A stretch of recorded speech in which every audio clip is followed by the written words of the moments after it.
Bab ke-27 bab bersembahyang di dalam gereja. Umar radhiyallahu anhu berkata, kami tidak mahu masuk ke dalam gereja-gereja kamu kerana adanya patung-patung, yakni berhala-berhala itu di dalamnya. Ibnu Abbas bersembahyang di dalam gereja kecuali gereja yang terdapat di dalamnya patung-patung, yakni berhala-berhala. Imam Bukhari dengan sanadnya meriwayatkan daripada Aisyah bahawa Ummu Salamah menyebutkan kepada Rasulullah sallallahu alaihi wasallam sebuah gereja yang pernah dilihatnya di bumi Habsyah. Gereja itu dipanggil Gereja Maria. Ummu Salamah menyebutkan patung-patung yang pernah dilihatnya di dalam gereja itu. Maka Rasulullah sallallahu alaihi wasallam bersabda, itulah orang-orang yang apabila orang baik, yakni orang saleh di kalangan mereka mati, mereka membina di atas kuburnya masjid dan membuat patung-patung itu, yakni seperti itu, seperti yang disebutkan itu di dalamnya. Mereka lah seburuk-buruk manusia di sisi Allah. Bab. Imam Bukhari dengan sanadnya meriwayatkan daripada Aisyah dan Abdullah bin Abbas. Mereka berdua menceritakan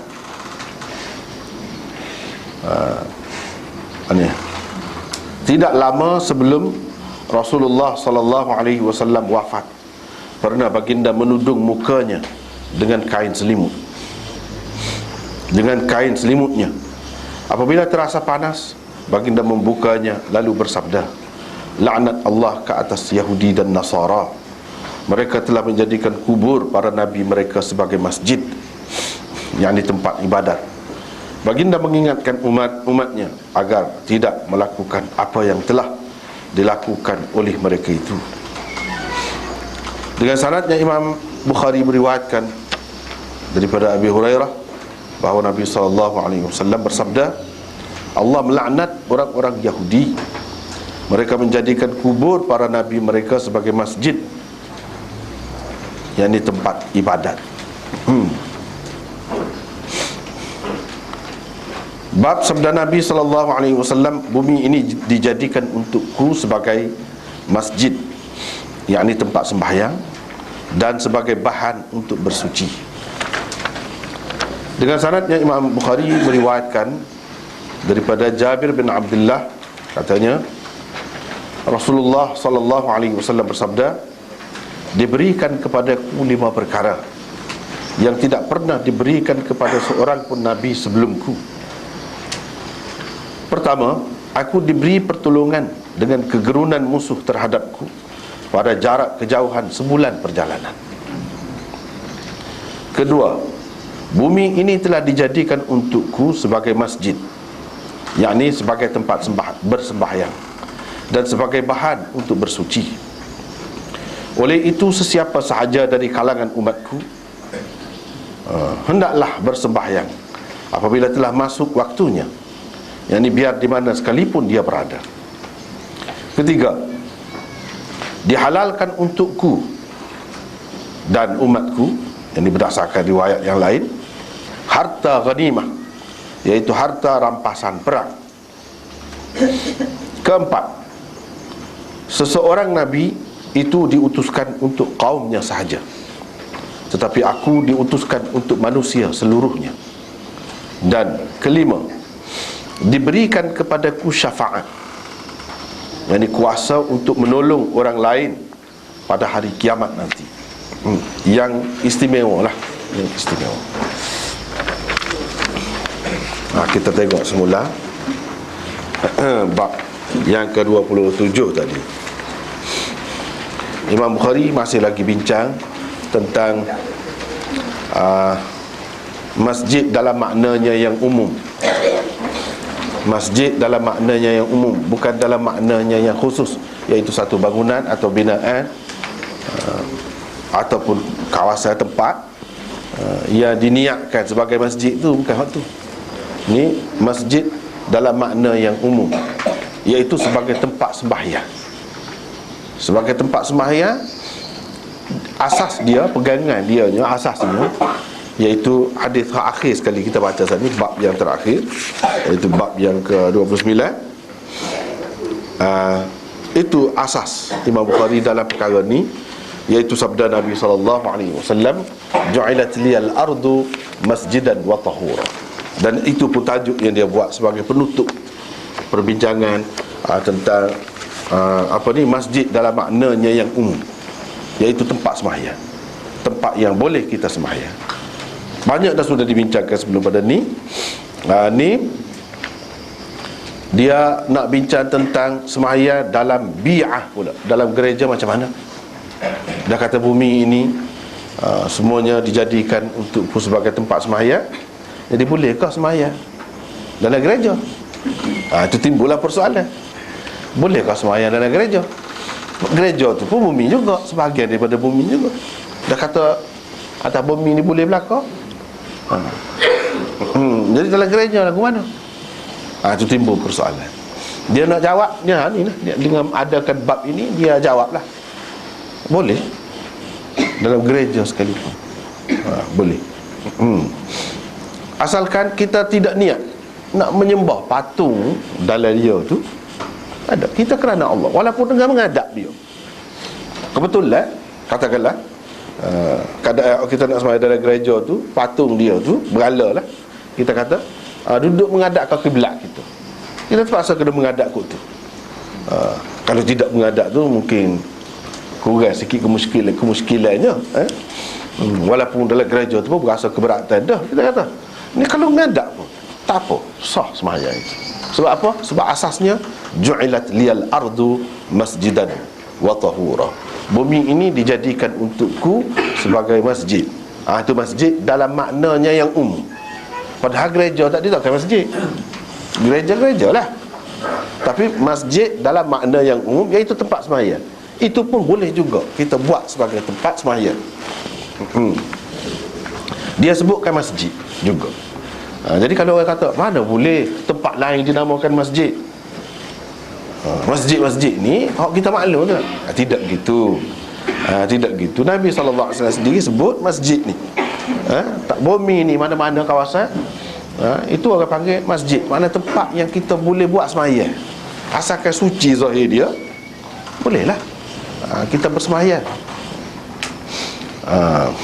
Lepas tu orang akan tengok juga apabila kita bersembahyang tu, walaupun dengan kita kata menghadaplah kepada berhala, tapi perbuatan kita tidak serupa dengan perbuatan ahli gereja tu buat. Ibadat tu dalam bentuk rokok, sujud ke apa tu tidak serupa. Ini menunjukkan kita buat lagu lain, benda lain yang kita buat tu tidak tuju nak sembah berhala yang tertentu tu, tidak. Inilah sebab dia kata babus salah fil bi'ah. Ada nota di situ, ada 613 tu, perkataan al-bi'ah biasanya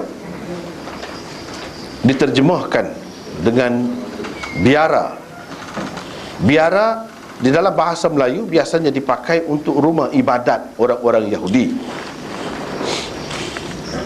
Tetapi penulis menterjemahkannya dengan gereja di sini, iaitu rumah ibadat orang-orang Kristian, memandangkan itulah yang dikehendaki Imam Bukhari rahimahullahu ta'ala. Jadi di sini perkataan itu digunakan perkataan yang biasa untuk rumah ibadat orang Yahudi, tapi Imam Bukhari tidak maksud itu. Sini dia maksud gereja. Kalau bahasa kita kata gereja ni kita panggil untuk orang Kristian. Adapun orang Yahudi itu kita tidak panggil dalam bahasa Arabnya, dia panggil bi'ah.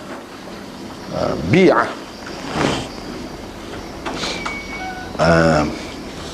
Dan kalau gereja itu dipanggil kanisah. Kanisah, itu gereja. Dan gereja ni dalam bahasa kitanya, maklumnya dengan makna rumah ibadat orang Kristian. Biara rumah ibadat orang Yahudi. Tetapi di sini kita terjemah gereja.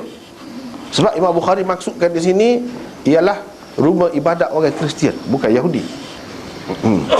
Selain daripada itu cara. Sebab apa kita tengok dalam hadis kan? Dalam hadis dia ni, hadis 416. Cuba tengok, dia sebut Ummu Salamah zakarat li Rasulillah sallallahu alaihi wasallam kanisatan ra'atha bi ardil Habasyah.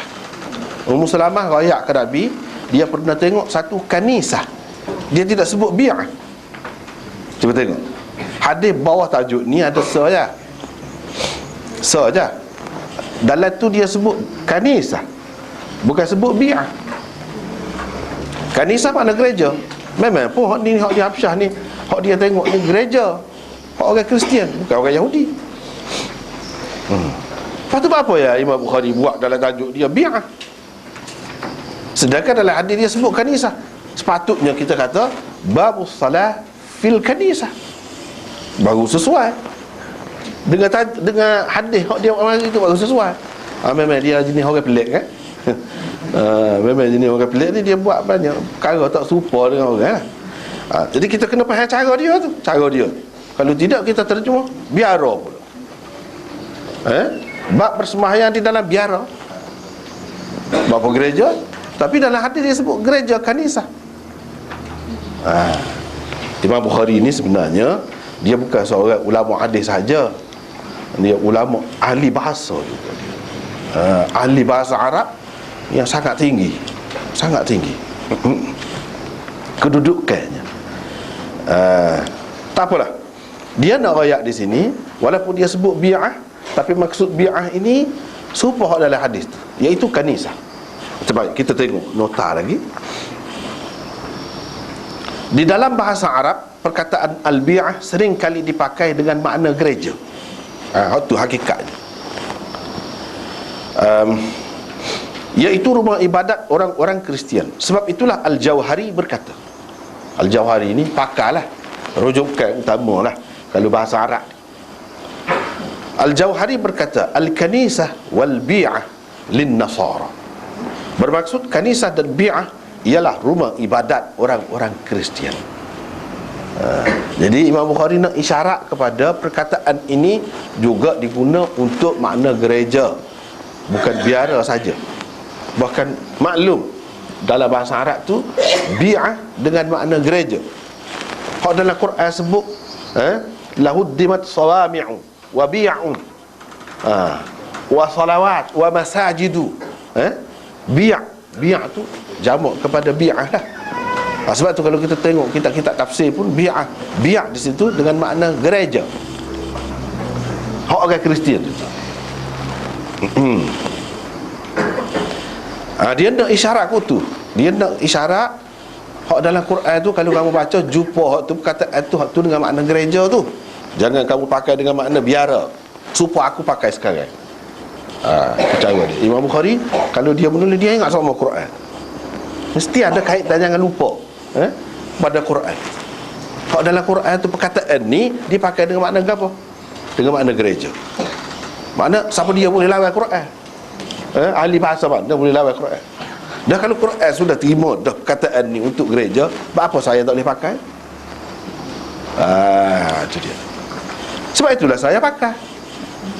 Walaupun saya tahu hadis ni kalau nak kira sahih dia tidak sesuai.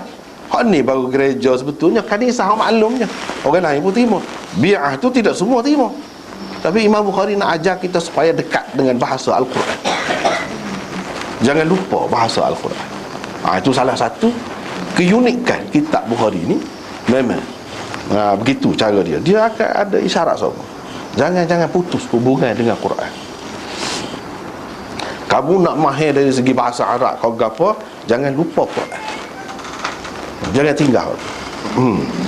Itu sebab dia buat mari gini. Dan Jauhari ni seorang pakar lah. Kalau kitab-kitab bahasa Arab ni, nombor satu sekali rujukannya, antaranya ni lah kitab Sihah. Apa ni?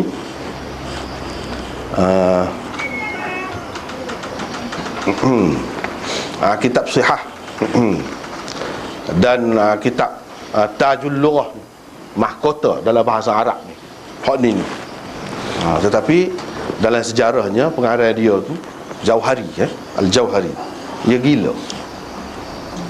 Waktu dalam sejarah dia itulah orang cerdik setara mana pun tak. Tuhan nak ubah mata kan atas dia ya. Sebab tu kena beringat sama kan. Dia terjun bangunan. Satu. Itu ni salah satu contoh orang yang hebat, orang yang ada meninggalkan sesuatu lah. Memang orang rojok, dia tu begitu jadi akhirnya. Ni Jauhari. Tapi orang tetap rojok. Kitab dia tu tak ada gambar satu. Kitab dia tu cerita kemudian dia nak mati, itu lagu tu nak warna. Tapi cerita kitab dia tu memang molek. Tu memang orang rojok semacam. Ketika dia tulis ni tak ada apa dia. Lepas tu disebut Sayyidina Umar radhiyallahu anhu, bukan anhum, silap tu, anhu, radhiyallahu anhu. Jadi kalau kita Melayu ni biasanya orang buat RA lah. RA. Jadi kalau perempuan buat RA juga, lagu tu lah payah kan. Kalau bahasa Arab ni seorang lelaki radhiyallahu anhu, seorang perempuan kalau Aisyah misalnya radhiyallahu anha. Kalau dua orang kadang-kadang dia sebut Ibnu Abbas radhiyallahu anhuma. Mana kaitkan dengan ayah dia juga, radhiyallahu anhuma. Jadi hak ni radhiyallahu anhum ke mana-mana pun silap, tak ada kena guna. Radhiyallahu anhu. Gapo Sayyidina Umar kata, kami tidak mahu masuk ke dalam gereja-gereja kamu kerana adanya patung-patung. Berhala-berhala itu di dalamnya. Tak saya masuk. Itu sebabnya. Sebab apa tak boleh masuk kau? Kita kata tak boleh masuk kau. Kalau tak ada boleh masuk. Gitulah kesimpulannya. Apa kena mengena dengan Imam Bukhari nak cerita ni? Nak ayat semayang. Masuk tu bukan makna semayang kan? Mesti kau bila masuk tengok akan semayang. Cara dia tu memang jadi tanda tanya semua. Sebab dia kata itu sebab kita tak boleh masuknya. Bukan sebab lain. Sebab ada berhala dalam. Kira-kiranya kalau tak ada berhala, kami masuklah. Di sini maksud di sini berdasarkan riwayat yang lain, kita tengok dia lain, bukan masuk saja, masuk semayang. Jadi orang tanya dia, tak boleh kau kalau semayang? Boleh. Yang kita tak boleh masuk semayang tu maksudnya sebab ada berhala. Kalau tidak tak apa, rumah ibadat dia tu semata-mata tak apa. Sebab ada tu. Dan Ibnu Abbas pun tak boleh semayang juga kalau dalam rumah ibadat orang kafir lah, orang Kristian, di sini maksudnya, kecuali hak tidak ada berhala-berhala ataupun patung-patung, barulah dia semayang. Dia semayang juga dalam gereja tu, tapi gereja yang tidak ada patung. Nampaknya Imam Bukhari nak rayak sesuatu tu, dia rayak memang gitu caranya, ringkas. Kita kena tengok nota, tengok nota. Sebelum nota perbincangan tentang apakah mazhab ataupun pendapat Imam Bukhari tentang semayang dalam gereja ataupun lain-lain rumah ibadat orang-orang kafir itu, apa pendapat dia? Sebelum daripada tu, kita nak tengok dulu dari segi nuskhah yang dipakai di sini. Dalam riwayat Al-Asili, sebelum perkataan aswar, sebelum perkataan aswar dalam tajuk tu kan, min ajli tamathil allati fiha aswar.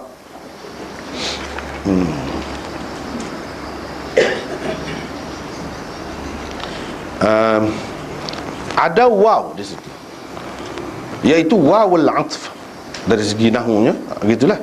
Perkataan aswar dalam keadaan ini menjadi ma'tuf kepada perkataan at-tamathil. Maka kalau kita pakai berdasarkan nuskhah ni, riwayat ni, Al-Asili ni, dia kena jadi begini bunyi dia, min ajli tamathil allati fiha waswari. Kena bagi bawah, bukan aswaru seperti tu. Sebab ada dia kena bagi bawah.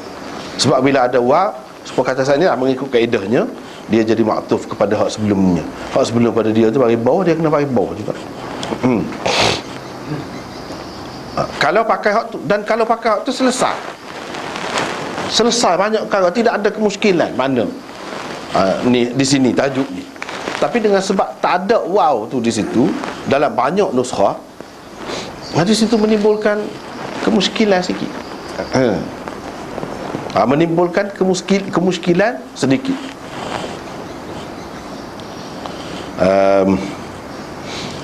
Kalau kita baca, kalau ada waw baca bagi bawah, selesailah.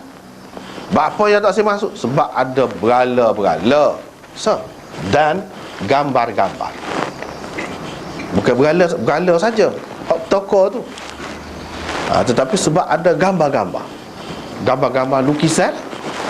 Sebab tu. Jadi dua perkara tu. Sebab ada dua perkara. Kalau kita kata ada waw di situ sebelum aswar.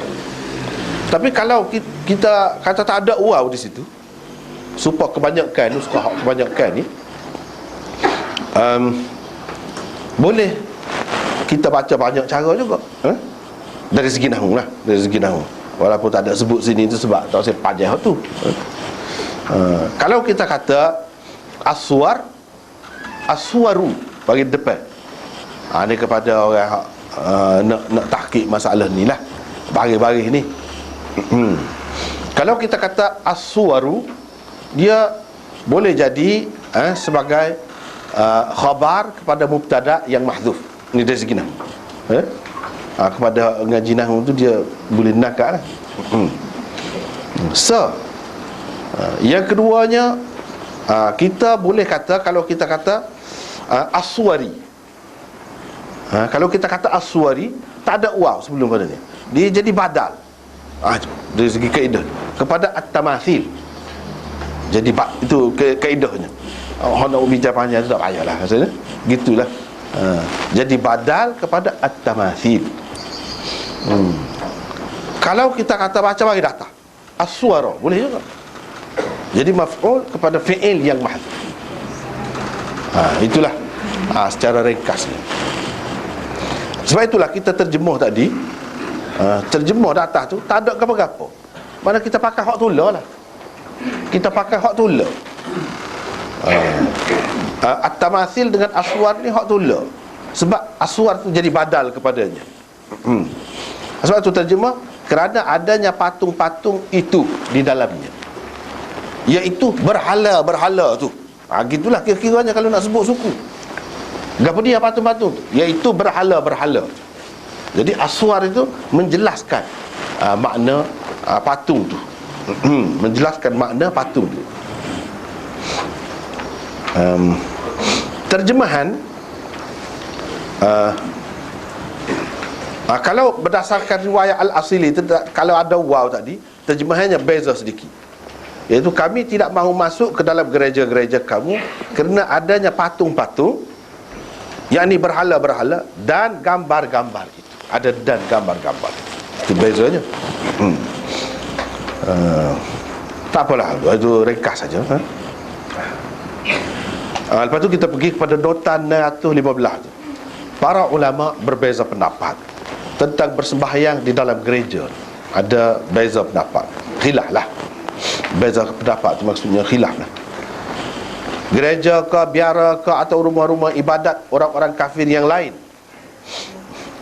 Imam Ahmad dalam salah satu riwayat daripadanya berpendapat harus secara mutlak. Harus secara mutlak, boleh. Sama ada terdapat di dalamnya patung-patung atau berhala-berhala atau tidak. Sumpah tolak, boleh berlaku, tak ada makruh, harus.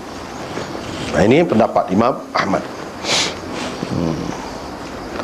Antara tokoh yang mengharuskan bersembahyang di dalam gereja, begitu juga rumah-rumah ibadat yang lain, biara ke, hak sekarang ni orang panggil sinagog tu, hak orang Yahudi tu, rumah ibadat dia tu dia panggil sinagog.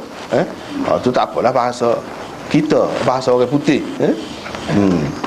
Dalam bahasa Arabnya dipanggil bi'ah atau bi'.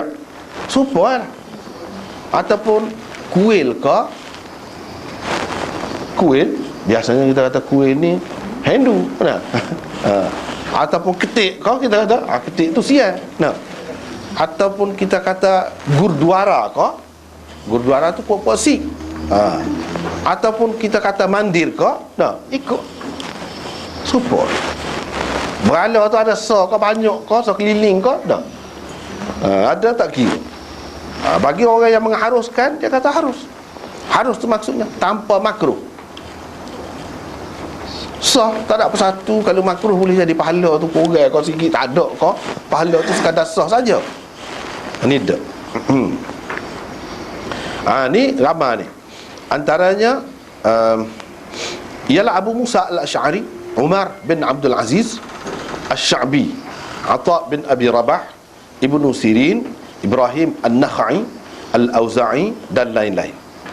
Ulama-ulama Hanafiyah, Syafi'iyah dan Ahmad dalam satu riwayat yang lain daripadanya berpendapat makruh secara mutlak. Di zaman ni kata makruh, kok mana-mana pun makruh. Ada berhala ke, tak ada berhala ke, kalau kata rumah ibadat orang kafir, kita sembahyang dalam tu makruh.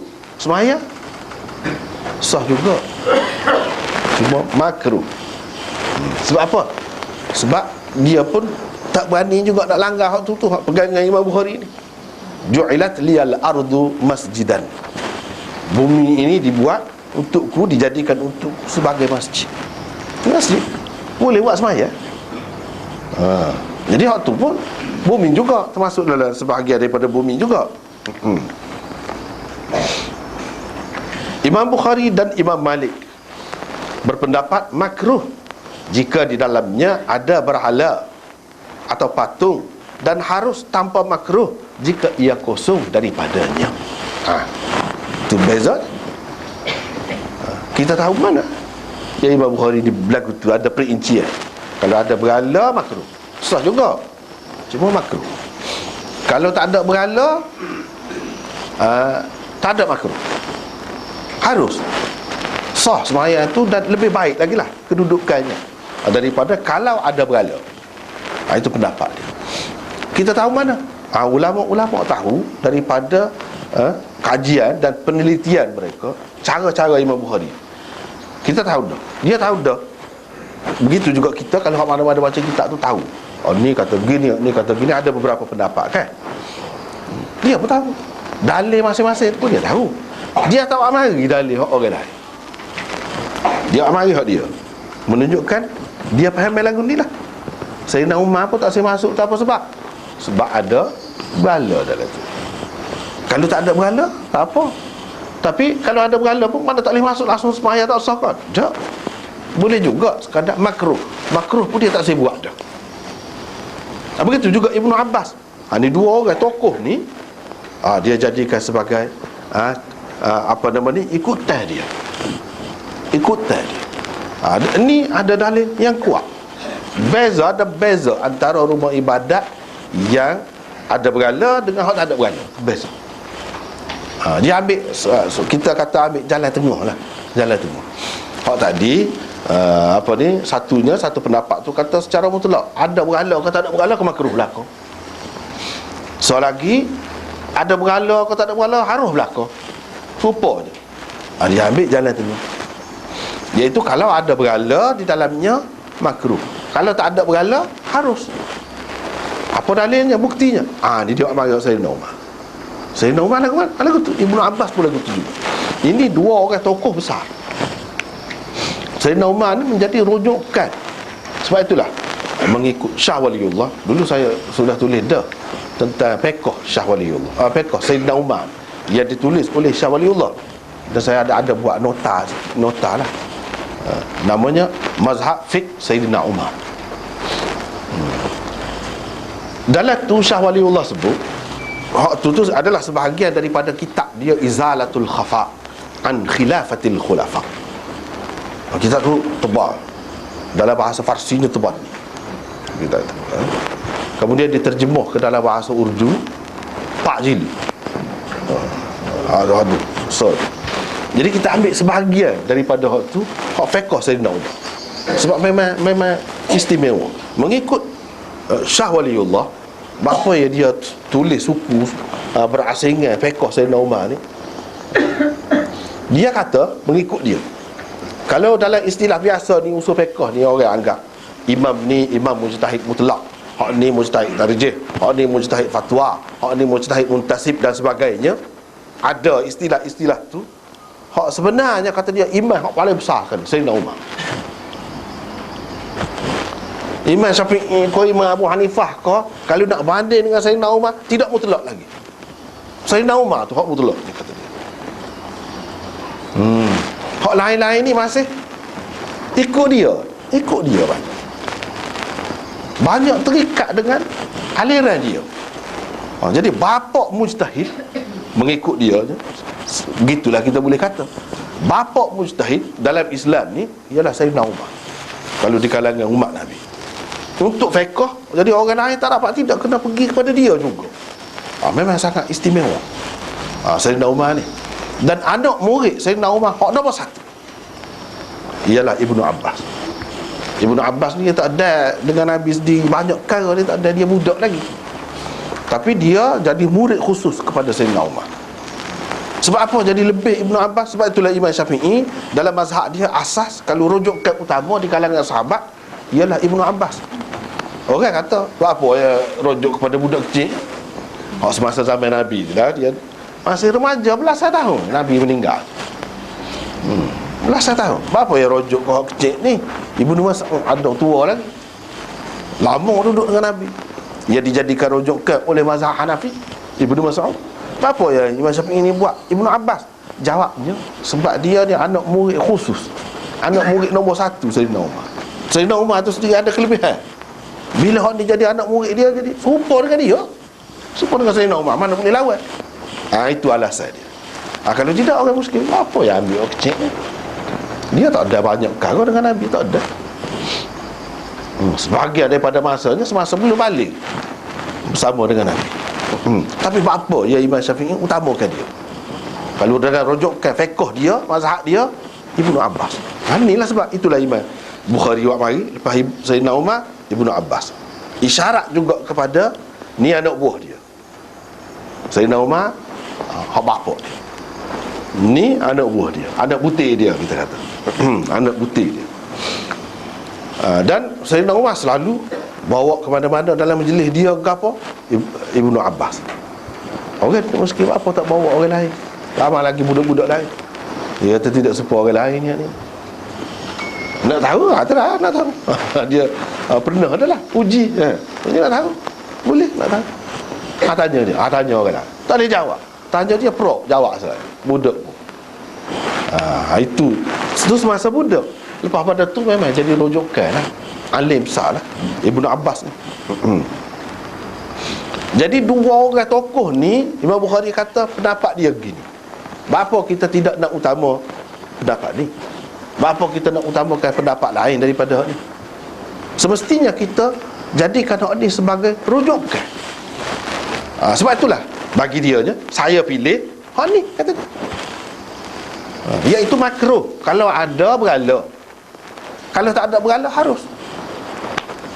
Sebab tu saya pilih hak ni. Sebab dua tokoh ni mana nak boleh lawan. Dia kena tahu latar belakang tu baru kita faham kan. Kalau tidak apa ya ambil orang Sayyidina Umar ni apa sebut gini, apa maksud dia. Cara Imam Bukhari kalau dia kena hak tu, dia nak ayat dia pun faham lagu tu, dia akan buat marilah asar. Misal ni asar Sayyidina Umar, dia kata gini menunjukkan dia berpendapat lagu tu. Hak orang lain dia tak akan buat mari. Hak jadi rujukan kepada orang lain, hak kata makruh semata-mata atau harus semata-mata, ada dalil juga, dia tak buat mari. Maknanya dia tidak pilih hak tu. Ini salah satu kaedah Imam Bukhari dalam tajuk dia. Daripada situ kita boleh tahu fiqh dia. Nak tahu fiqh Bukhari, tengok tajuk dia. Situ.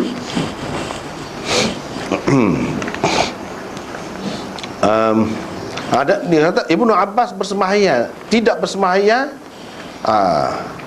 hanya bersembahyang dalam gereja, kecuali gereja hak tak ada berhala lah. Kalau ada berhala dia tak sembahyang. Dia tu sembahyang. Mana dalam gereja sahabat sembahyang. Kita nak kata tak sah kan dia. Sahabat hak alim gitu umur pula tu. Kita nak kata tak sah mana. Dengan sebab itu dalam sejarah Islam ni banyak mana-mana pun kan. Lepas tu jadi perang pula kemudian hari tu. Misalnya di Turki tu, masjid Turki tu asalnya gereja. Ubah-ubah suar jadilah masjid. Menunjukkan orang Islam memang terbuka. Tak payah kata putus buat bazir. Tak payah putus, cuma tukarlah sikit. Apa ni dari segi lambai-lambai dia tu, tukar. Hak dah tu semua buatlah. Kalau ada berhala ke apa buat, tak ada apa-apa. Boleh guna hak tu juga sebagai masjid. Tidak kata masjid ni kena orang Islam jak di awal lagi. Kena niat masjid. Boleh diniatkan masjid. Bangunan yang sudah ada dah boleh. Dan kita buat tambahan-tambahan pembaikian lah. Gereja lah asalnya. Gereja. Jadi kalau gereja tu tak boleh, apa ya ulama semua terima. Ini menunjukkan boleh, asalkan tempat tu bersih. Tempat tu bersih. Kadang-kadang gereja ni bersih sangat, lebih bersih daripada masjid. Kadang-kadang kita tengok. Pada masa saya duduk di India tu, di Lucknow tu, ibu negeri UP tu, ada gereja, saya pergilah tengoklah. Memang besar lah gereja. Pada masa tu, lah ni tak tahu pada masa tu terbesar di Asia gereja Kristian. Memang bersih. Bersih semua. Kalau kita tengok setengah-setengah masjid orang Islam tu kata teruk lah masjid. Jadi kalau bersih, tidak ada gapo-gapo zahirnya, kita boleh sembahyang. Kalau kita nak sembahyang situ, tak payah tubik lain. Kalau nak tubik, molek lagi kita kata kan, menghilangkan kemuskilan, keraguan. Kita kata bapa tak boleh tubik, kau keluar. Katakanlah kalau hujan kau gapo, kau misalnya kita kata waktu sembahyang boleh, situ pun boleh. Tapi keadaannya tidak serupa lah dengan masjid kita, dengan ada meja, kursi ke apa, bangku panjang ke apa tu, tu tak serupa lah. Jadi kalau kita nak sembahyang, carilah ruang lah, ada ruang, boleh sembahyang di situ. Banyaklah. Kalau macam di India lagi, dia dulu kan ada masjid Ayodhya tu, masjid opera tu kan. Dia kata dia dakwa dulu asalnya kuih. Lepas tu dibuat masjid. Nak kembalikan kepada kuih semula. Gitulah cerita. Sebab hak asal hak kita. Jadi dia kira orang Islam tu menghina dia lah dengan menukarkan kuil itu kepada masjid. Padahal orang Islam tidak ada makna tu. Dia boleh. Sekarang inilah asasnya. Di mana-mana boleh sembahyang. Sebab bumi ini, semua tempat ni Allah jadikan tempat sembahyang untuk kita. Jadi kita nak sembahyang boleh, asalkan cuci. Dan tak perlu buat bangunan lain. Ada dah buat situ. Situ pun rumah ibadat juga. Jadi nak isyarat kepada Islam di mari bawa ajaran tauhid. Dia menghapuskan tempat tu juga. Supaya orang lah, orang tolong juga orang kafir masuk Islam, tukar. Hak ni kita kata kuih, tukar jadi masjid. Boleh. Boleh lagu. Tak perlu kita kata buat bangunan yang lain. Kalau kita kata kesuntukan, kalau nak buat tu memanglah boleh pahala suku pula kan buat masjid tu. Tapi kalau nak pakai hak tu pun boleh. Inilah antara bukti-bukti sepanjang masa, sepanjang zaman, mana-mana mazhab pun terima hakikat tu. Boleh ditukar. Boleh ditukar. Dan nak agak dia dah, orang situ tak ada dah. Nak masuk gereja nak agak dia. Nak masuk kuih pakai Islam belakang. Pok-pok dia sendiri pun kata, jadi kita buat cepat mayan dah boleh. Cara Islam pula. Dalam keadaan itu nak agak dia. Hanya pok-pok UNESCO sibuk lah kan. Dia kata nak buat sejarah lah, macam-macam lah ini. Tak boleh hak asasi manusia lah, macam-macam kan? Itu cara dia. Tapi kalau cara Islam, tak perlu berhabis piti. Gitu, boleh.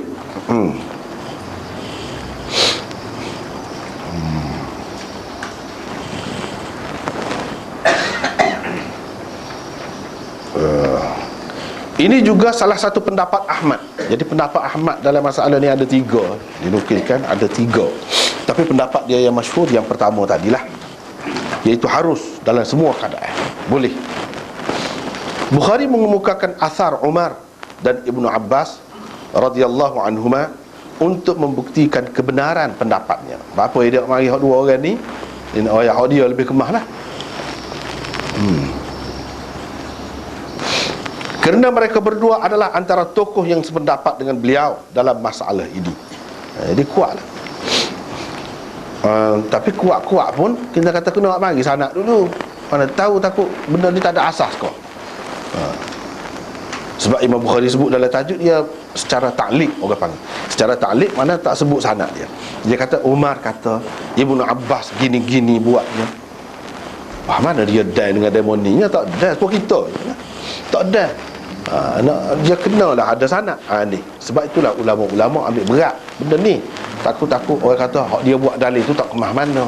Duduk mana? Dalam kitab mana? Kalau kita nak tengok kitab, setengah-setengah bagi kita lala ni lah, kepada dia tu orang yang tulis kitab tu berapa ramai selepas dia, berapa dia nak rujuk kitab tu, kepada kita kemudian kalau kita nak tahu, nak tengok dalam kitab. Ni antaranya asar Umar yang muallak itu diwasalkan oleh Abdul Razak di dalam musannafnya. Asar itu selengkapnya adalah seperti berikut ini. Jadi Abdul Razak dalam musannaf dia, kitab dia, kita boleh tengok pakhla ni ada beriwayatkan cerita ni dengan sanad cukup, mana boleh dipertanggungjawabkan hak ni kemah. Sebab itu Imam Bukhari kata Umar kata Ibnu Abbas buat gini-gini. Orang panggil dengan sirah, dengan lafaz jazam, putus, yakin. Dia tidak kata dikatakan, ceritanya, ataupun disebutkan, dihikayatkan. Dia tak kata gitu. Dia kata Umar kata. Mana berani benar, yakin. Itu cara Imam Bukhari. Dulu sebelum pada ni kan, kita misalnya bab sebelum pada ni, ni muka surat 465, bab salat fi mawadhi'il khasfi wal 'adhab wa yudhkaru anna aliyan, tersebut bahawa Ali radhiyallahu anhu, tersebut, bukan dia kata Ali buat gini-gini supaya dia kata Ibnu Abbas buat gini-gini tadi. Tidak, dikatakan, disebutkan atau tersebut. Itu menunjukkan riwayat itu tidak salah. Selalu dah diajar kita. Hak ni dia kata Umar kata gini-gini dengan yakin, walaupun dia tak mari sanad, itu isyarat kepada hak ni sahih. Sahih. Lepas tu dah sahih apa tidak mari hadatsana gini. Sahih pun tidak menepati syaratnya. Sebab itu dia bubuh dalam tajuk dia saja. Kalau menepati syarat dia akan buat mari ni. Hadatsana. Itu kaedah dia. Maklum, orang maklum. Jadi kalau baca kitab Bukhari ni dia kena faham benda-benda tu. Kalau tak faham tu banyak perkara lah terlepas. Kalau nak bukti ada sanad cukup, tengok dalam musannaf.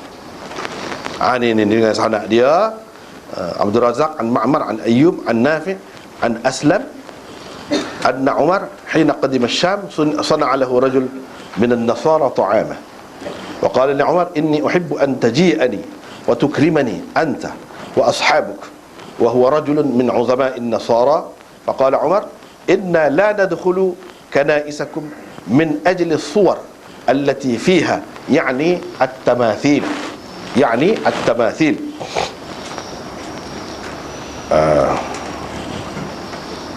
Itu dia.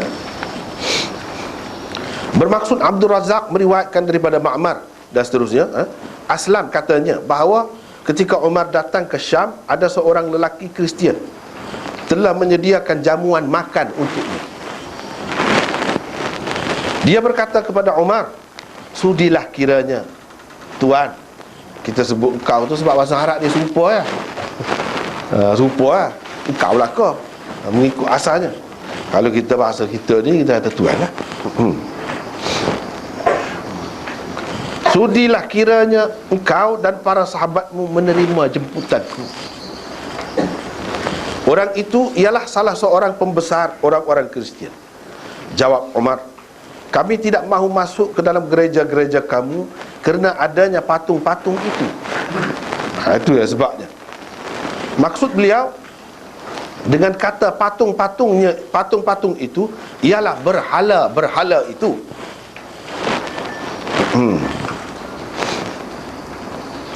Tak apa. Asar Ibnu Abbas pula diwasalkan oleh Al-Baghawi di dalam Al-Ja'diyatnya dan Ibnu Abi Syaibah di dalam Musannafnya. Tak apa. Itu ada dalam kitab tu. Jadi di sini ada beberapa perkara, ada beberapa perkara yang kita nak sebutnya.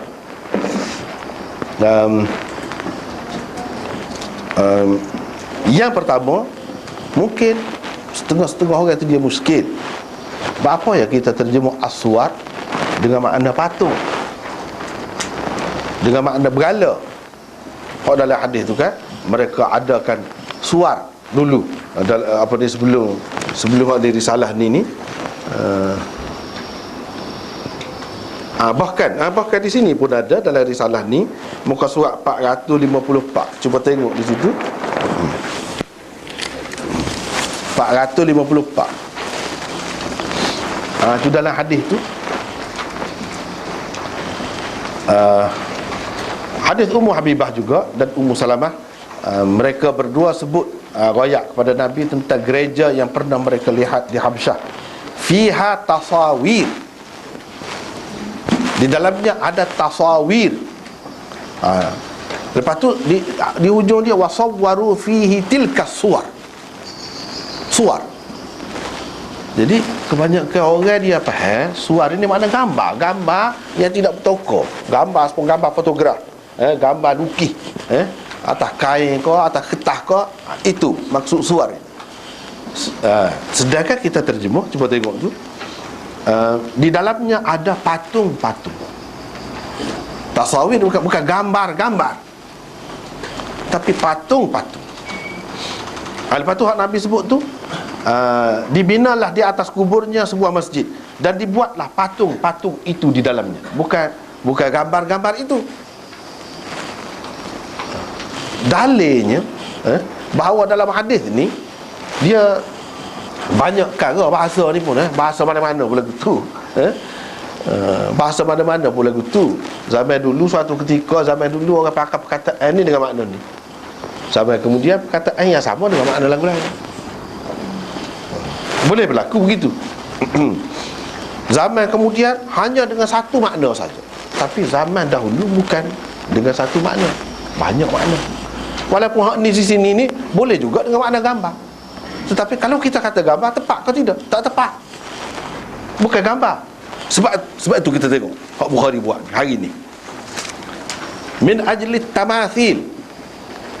Kerana tamathil, timsal dalam bahasa Arab semua terima. Berhala, patung, hak tokoh.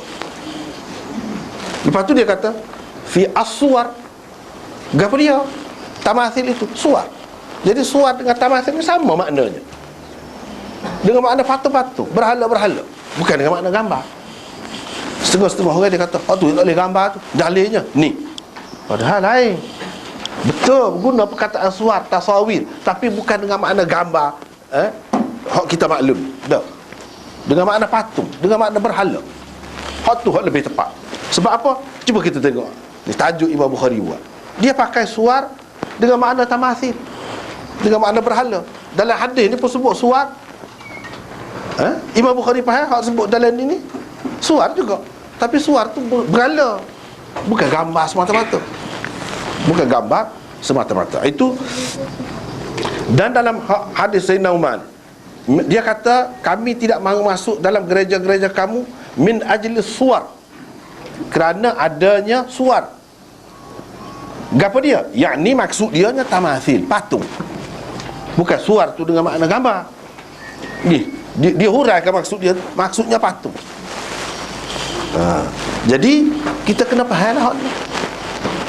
Jangan kata Berapa lagi mana surat, mana tasawir tu, mana gambar, kita kata dengan makna patung. Nak membolehkan gambar biasa ni, nak mengharuskan gambar biasa ni, kita kona kot tu. Dah tak kona. Memang betul penggunaan dulu dengan makna patung. Ini buktinya. Itu satu perkara yang perlu diingat. Jadi dengan sebab benda-benda gini tak boleh gambar, tak boleh gambar. Berapa banyak kerugian umat Islam kerana kata tak boleh gambar. Kerana kata tak boleh gambar. Saya tengok dalam internet ketinggalan orang Islam. Pasal apa? Pasal tak boleh gambar. Hak masuk dalam tu puak-puak sesat dulu lagi masuk. Dah ke dia. Selama mana ada orang sesat? Demo ni tak boleh pasal gambar ke tak boleh? Usah kau gambar gerak. Kalau masuk dalam video tu gerak pula duk mengajar pun dah gambar tu tak boleh. Mengajar pun bukan masalah buat gambar-gambar, mengajar pun dah gambar tu tak boleh. Gambar gerak pula tu. Kalau gambar fotograf hak senyap gitu pun tak boleh dah. Setengah-setengah ulama. Akibatnya dia tak masuk. Ulama-ulama dia ubah pun lagu tu juga. Ulama-ulama Saudi pun lagu tu juga faham. Ulama-ulama Mesir faham betul. Molek. Hak ni.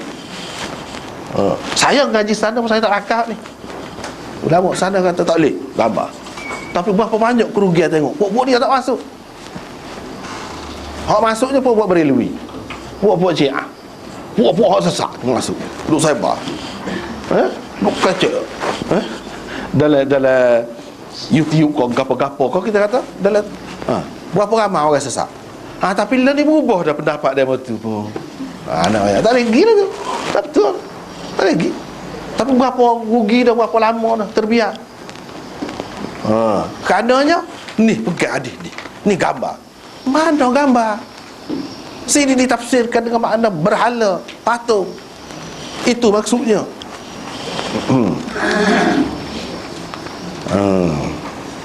Jadi rugi banyak. Lah ni baru masuk. Sebab apa masuk? Sebab ketinggalan dah. Tak boleh lock nampak raya ni. Padahal hak majoritinya orang-orang kita, tapi pendapat dia. Kerana pendapat ni kadang-kadang seseorang dia jadi mundur, duduk alik belakang orang. Sebab tu itu tak boleh terikat. Tak boleh terikat. Fikirlah sendiri. Fikir sendiri. Hak mana hak molek kita buat tu benda molek atau tidak molek. Benda ni masih khilaf lagi. Kalau ya pun kita hormatlah pendapat dia. Masih khilaf lagi. Tak sepakat biar, tapi masalah rugilah. Dia banyak ilmu duk senyap. Tak usah kecek sebab apa? Sebab tak boleh gambar. Berat tu. Menujulah kita sini tidak gitu. Tidak sempit fikiran tu. Jangan satu kerja pula orang Islam ni kan. Kerana fahaman yang kolok ni duk baloh benda-benda lagu ni. Buat masa. Berapa ramai luar-luar negara ni rugi masa. Satu kerja pula. Dan kadang-kadang satu bahan untuk mengejek ataupun nak memburuk-burukkan seseorang tu dia sebut benda-benda ni. Tengok dia pukul gambar lah, dia ada gambar. Siapa tahu tu? Teruknya. Sepatutnya kita tidak gitu. Mujurlah kita tidak gitu kan. Mujur tidak gitu. Itu perkara yang pertama. Perkara yang kedua, orang kafir buat makan.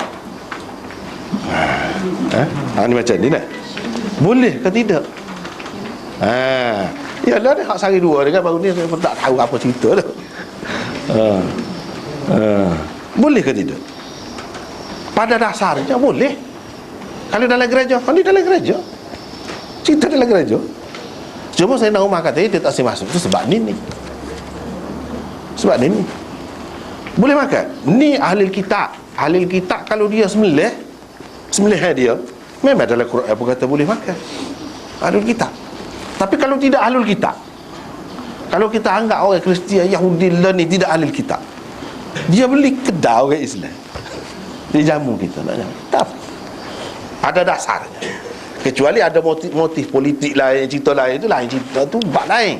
Pada dasarnya supaya kita kata orang kafir lah, tak boleh kau sebut nama Allah. Dulu kan sibuk satu ketika dulu. Kita bukan tak boleh juga. Tapi pada dasarnya boleh. Memang ada pun dalam Quran sebut. Apa yang kita kata tak boleh. Tapi kalau ada motif lain, waktu kita kena tengok lah. Kena tengok. Jadi bergantung kepada keadaan juga. Tetapi asasnya, pada dasar boleh. Bahkan dengan cara lagu tu merapatkan, memesrakan rakyat, masyarakat dengan cara lagu tu. Bagus juga. Tapi tengoklah dulu keadaan tu. Tengoklah dulu. Kau nak jadi gol lain dah. Takut jadi gol dah. Tu lain cerita lah. Tapi pada asasnya boleh. Mana kita tahu boleh? Ni. Dan bukan sekali ni satu peristiwa, bukan satu peristiwa, banyak. Nabi pun makan orang Yahudi buat. Waktu tu makan. Keju lah dia makan orang Yahudi buat. Apa? Orang Yahudi hidayah kan dia makan. Tu cerita Nabi kena racun tu kan? Kena racun. Orang Yahudi juga buat. Nak jamu dia dengan sahabat-sahabat dia. Hak cerita dia maksud tak molek, dia maksud apa, itu cerita lain. Pada dasarnya boleh terima jemputan dan makan. Kalau ahli kitab memang boleh sembelih hadiah apa boleh. Kalau kita kata tak boleh, tak ada dah ahli kitab ataupun orang kafir lain lah, bukan ahli kitab. Kalau dia ambil hak orang Islam, ayah orang Islam sembelih, dia gula lah. Dia tidak bubuh lah bahan-bahan. Misalnya kita kata yang haram, apa kita makan? Sebab kita beli kek kedai orang kafir, beli sekuk tu banyak ke main kita nak makan sekuk tu dah. Kita pergi cek misalnya lagu tu boleh. Dia ajak kita makan, kita ajak dia makan, boleh. Bukan tak boleh dari segi Islamnya. Bukan bila kata Islam ni kena suku langsung tak boleh baik, mesti kena bala. Tidak gitu, bukan. Tu nak ajarnya. Tetapi kalau ada motif lain, itu kena sama-sama tengoklah. Sama-sama tengoklah. Kalau ada motif lain, misalnya nak menarik ke, boleh kita guna dengan undang-undang ataupun peruntukan yang ada dalam perlembagaan tu, tak boleh sebar agama dia, kita boleh guna. Itu termasuk dalam menyebar agama ke, menarik dakwah orang ke. Dia boleh mengamalkan agama dia, tapi tak boleh nak sebar. Guna tu bagus, model. Sebab apa? Ramai orang kita ni jahil, takut jadi lagu lain. Takut jadi lagu lain. Jadi nampak baik, terutam budi, termakan. Kita kata jadi malu Allah, bui sikit. Moga lebih kurang je sebenarnya orang pandang dengan orang asli pun. Lebih kurang. Dalam setengah-setengah segi tu sama-sama makan juga. Jadi sama-sama lemah. Jadi hak molek tak usah lah kalau gitu. Tapi pada dasarnya boleh. Pada dasarnya boleh. Jadi nak masuk semaya boleh. Makan tu tak ingat lagi. Makan tak ingat lagi. Semaya boleh.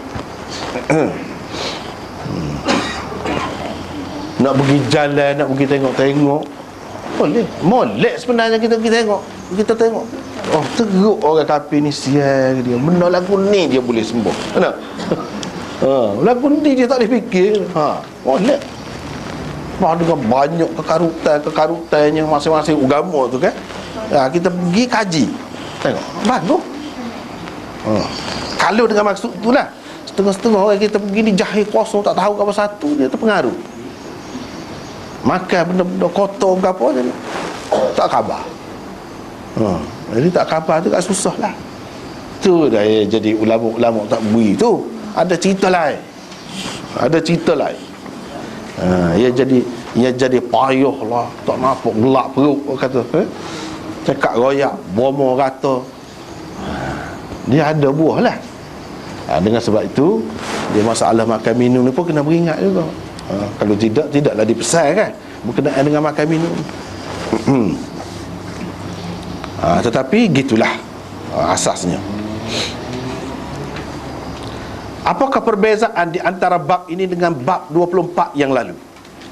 Kenapakah di dalam bab ke-24 yang lalu Imam Bukhari mempertahankan hukum keharusan bersembahyang di hadapan sesuatu yang disembah oleh orang-orang kafir tanpa makruh? Sana dia kata tak makruh.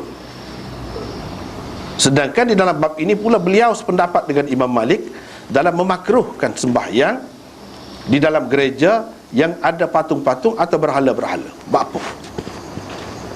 Dulu dia pertahan, ada orang kata makruh, dia kata tak makruh. Ni bab 24. dalam hal ni dah. 23, 24. Sini. Bab orang yang bersembahyang dalam keadaan di hadapannya ada tanur, ada ketuhar, oven ke apa ke, atau api, atau sesuatu yang disembah. Sesuatu yang disembah. Di sini dalam bab ni dia pertahan harus tidak makruh. Gak sini ni berhala ni yang disembah lah juga. Apa dia kata makruh? Apa beza ni? Kita sudah bicara dah situ, tengok semula situ hak dia kata makruh, hak tidak makruh tu iaitu sesuatu yang disembah yang mana bukan khusus untuk disembah. Misalnya api ni pasal lampu, untuk cerah. Kita tak sembah, tak telitah kau satu pun, tapi ada golongan yang sembah. Hak lagu tu. Tapi kalau berhala ni orang buat kau dia letak depan untuk disembah. Lain, beza dia. Imam Bukhari nak ayat beza. Kalau hak berhala ni lagu lain, letak di rumah ibadat dia lagu lain cerita ni. Tapi kalau benda-benda yang disembah oleh setengah-setengah golongan yang kita tak telitah, tak tahu pun setengah-setengah orang, kita buat perhiasan ke dalam bentuk gambar ke, ataupun ada replika dia ke apa, tak apa, tidak makruh. Lagu tidak makruh. Itu bezanya bab ni dengan bab ni. Setengah-setengah pokok kayu dia sembah. Pokok kayu. Pokok tu bukan semua orang sembah. Pokok tu faedah dia bukan untuk disembah saja. Makan buah dia pun boleh. Ambil pucuk dia pun boleh. Dan sebagainya. Boleh. Tetapi kalau berhala ni nak agak dia, tak ada maksud lain selain daripada untuk disembah. Kalau ada hak lagu ni memang makruh. Tapi kalau disembah tapi tidak lagu ni keadaannya, tidak makruh. Walaupun dengan mengadap pun, kita maksud kerana Allah. Dengan mengadap maksud kerana Allah, tak apa, tidak makruh. Dulu kita sudah jelaskan perbezaan di antara ni lah.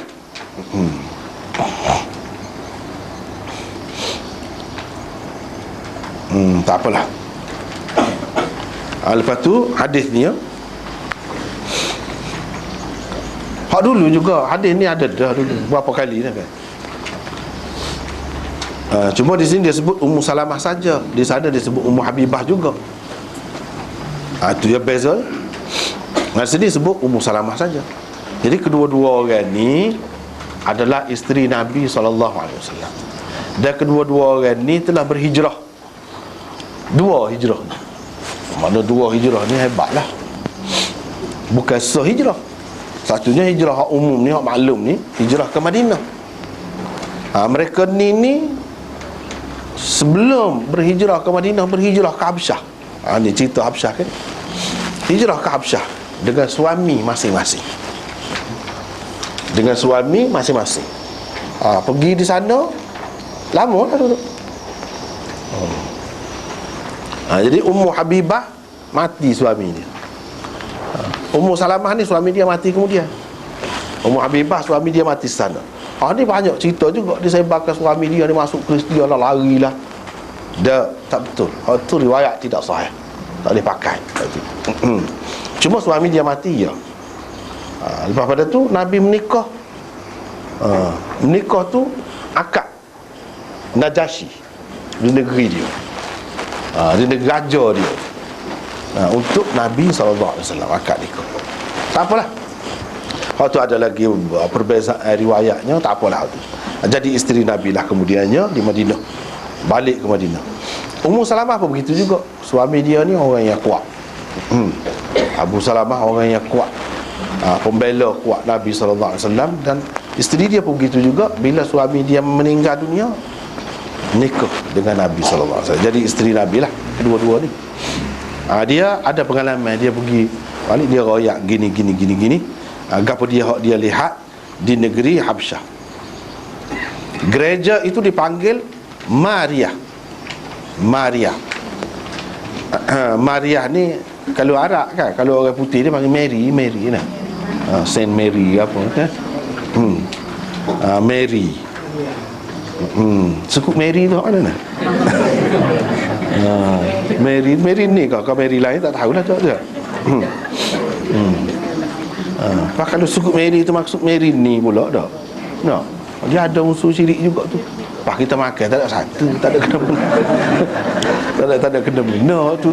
Kita tak ada niat, tak ada gapo, tak tahu pun tengok, tak tahu kan? Mary mana tu maksudnya dah. Kau hak lain-lain suku Sakak, tak tahulah tu kan.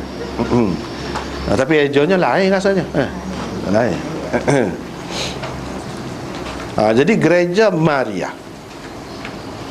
Ummu Salamah menyebutkan patung-patung yang pernah dilihatnya di dalam gereja itu. Maka Rasulullah SAW bersabda, itulah orang-orang yang apabila orang baik, yang ni orang soleh, di dalam hadis itu al-abdus salih ataupun ar-rajulus salih, bahasa kita panggil orang baik, ataupun tak berapa jelira lagi, orang soleh. Soleh. Di kalangan mereka mati, mereka membina di atas kuburnya masjid. Gitu cara dia, cara puak-puak ni. Hak tu Ummu Salamah tak cerita tu ke Nabi tu gini, Nabi pula cerita ke dia. Hak dia ceritanya nama gereja ni ada patung. Hak lain. Ummu Salamah ke apa tak cerita. Ummu Salamah tak tahu pun. Hak ada gereja-gereja tu dibina atas gap. Hak tu Nabi pula royak ke dia. Mu tahu nak sekira-kira je dia kata mu tahu ke? Apa yang dia buat bangunan tu bawah tu ada gap dia. Kubur sebagai pemujaan je. Dan buat patung-patung seperti itu di dalamnya. Buat patung. Ni hak bawah ni orang ni. Asal cerita je dia maksud molek, maksud nak mengingatkan bila orang ni orang kuat beribadat. Jadi kita pun kena duduk tempat ibadat ni kena kuat dia tu lah. Asal. Lepas tu sikit lama-lama jadi puja hak tu sendiri. Asalnya nak mengingatkan kita supaya kuat beribadat seperti dia, supaya jadi baik seperti dia tu. Inilah orangnya. Asalnya dalam sejarah syirik ni. Lepas tu dia jadi sembah. Lama kelama orang tu sendiri jadi Tuhan. Itulah ceritanya hak Kristian. Nabi SAW kata mereka lah seburuk-buruk manusia di sisi Allah. Mereka lah, dulu pun sudah ada dah bincang kan. Sekali lagi kita ulang, iaitu mereka lah tu boleh pergi banyak tu. Mereka lah yang ni hak sembah patung-patung, hak buat masjid, hak buat rumah ibadat tu, kita kata gereja tu, seburuk-buruk manusia. So mereka lah seburuk-buruk manusia. Yang ni hak dikatakan contoh tu. Hak dikatakan contoh tu, dia buat patungnya di dalam gereja tu, sebenarnya seburuk-buruk manusia. Puak-puak dia anggap sebaik-baik manusia, orang soleh, sebenarnya bukan soleh tetapi taleh. Taleh maknanya jahat, tak molek. Kita pandang orang ni molek dari segi dia nampaknya kuat ibadat gitu saja. Tetapi nilai baik tidak baik ni bukan letak atas tu saja. Kalau tak betul dia bawa ajaran tu tak betul, Tuhan ni sebenarnya mungkin kata 3 misalnya. Hak itulah jahat paling teruknya. Walaupun tak bunuh orang, tak ambil harta orang, tak apa-apa. Hak itulah penyelewengan yang paling besarnya, yang teruknya, menyebabkan jadi orang ni syirik. Kalau hak lain-lain, kesalahan lain boleh Tuhan ampun, hak ni tak boleh. Dia lah yang buat tak boleh nikah, beragama ni tak boleh nikah misalnya. Apa buat tu? Kamu lihat dia di sisi pokok dia nya, kalau tak nikah, kalau tak cawa ke dunia ni, pokok padri tu, itulah teruknya, menyebabkan manusia jadi susah. Tak boleh makan gotu, tak boleh makan gor, banyak perkara lah menyebabkan manusia ni jadi susah. Siapa dia yang ajar? Dia mana? Hak dia kata orang soleh, sebenarnya bukan soleh. Mereka terpedaya, tertipu. Hak ni lah hak manusia yang paling buruk di sisi Allah. Walaupun pada pandangan pokok dia yang terpedaya tu orang baik, sebenarnya bukan orang baik. Dua. Yang ketiga mereka lah. Mereka tu siapa? Hak je buat patung tu. Apa yang dia buat lagu tu? Walaupun asalnya dengan maksud nak mengingatkan orang. Jangan dibuat benda ni lah orang panggil ni yang ulama-ulama sekat sangat, jangan bid'ah tu. Takut lama-lama dia telajak jadi golai. Yang ni orang yang buat benda lagu ni walaupun maksud dia molek, tak boleh mana-mana. Sebab apa? Benda agama ni dia akan melarak. Siapa ni asalnya untuk mengingatkan, jadi semua. Dengan sebab itu tak boleh hak dikatakan orang yang seburuk-buruk manusia ni hak buat berhala, hak buat patung, hak buat gambar tu, menyebabkan jadi orang jadi keliru kemudian hari. Kalau dia tak buat lagu tu, tak ada. Yang ni penganjur, pemimpin agama, dan orang yang menghidupkan benda tu, hak ni sebenarnya hak jahat. Hak jahat. Bayangkanlah kalau nak jadi orang yang baik, orang yang rapat dengan Allah Subhanahu Wa Taala, tak boleh menikah, tak boleh cara ke dunia, tak boleh apa. Macam mana hidup ni? Tidak selesa, susah. Kebanyakan orang boleh buat kalau lagu tu. Kalau ada pun segelintir, hak tu dikatakan baik. Jadi hak lain ni kurang dah. Dari segi iman, dari segi kedudukannya di sisi Allah kurang dah. Sebab apa? Sebab cara ke dunia. Jadi agama yang diajar tu memisahkan agama dengan dunia. Sedangkan hak betulnya daripada dulu lagi, hak sebenarnya Nabi-Nabi dulu ajar tidak begitu. Nabi Isa sekalipun tidak ajar gitu. Tapi dikaitkan dengan nama dia. Nabi SAW mari raya betul-betul. Warahbaniyatan ibtada'uha ma katabnaha alaihim illa ibtigha'a ridwanillah fama ra'auha haqqa ri'ayatiha. Dan ayat tu menggambarkan cerita ni, apa ni, cara hidup kepadrian yang mereka ada-adakan, ibtada'uha, yang mereka reka tu, buat bid'ah tu, reka tu. Kami tidak tentukan. Tuhan kata bukan kami suruh, bukan kami kata kena buat begini nak merapat dengan aku. Tak, kami tidak suruh, kami tidak tentukan. Dia buat tu dengan kerana apa? Nak dapat keredaan Allah. Lepas pada tu tak terjaga pula, tak terbuat pula. Banyak sangat benda, kena gini, tak terbuat. Siapa dia suruh? Asal agama tidak suruh gitu, jadi susah gitu mau tu. Sebab apa? Sebab dia reka-reka dalam agama. Tak boleh. Jadi mereka itulah seburuk-buruk manusia di sisi Allah. Habislah di sini. Hak ni lebih kurang hak dulu juga. Di sana sudah ada bicara. Tengok semula di sana. Bab, ini bab ke-28. Bab ke-28 ni bab saja. Bab tak ada tajuk. Ni orang panggil bab bila terjemah. Bab tanpa tajuk. Imam Bukhari dalam kitab dia ni rajin dia buat lagu ni. Bab tanpa tajuk. Sebab tu kita buat bab saja. Memang gitu. Dia ada cara dia sendiri. Kalau bab tanpa tajuk ni biasanya dalam Bukhari ni kebanyakan ulama pun terima gitu. Pensyarah Bukhari terima gitu. Iaitu bab tanpa tajuk merupakan fasal, macam fasal bagi bab sebelumnya. Setengah-setengah kitab tu kan dia ada buku, dia ada bab, lepas tu dia ada fasal. Fasal tu masih ada kaitan dengan bab tu lah, tetapi boleh dipisahkan secara berasing. Ini sebagai fasal kepada bab sebelumnya. Maksudnya bab sebelum pada ni duk cerita pasal bersemayam di gereja.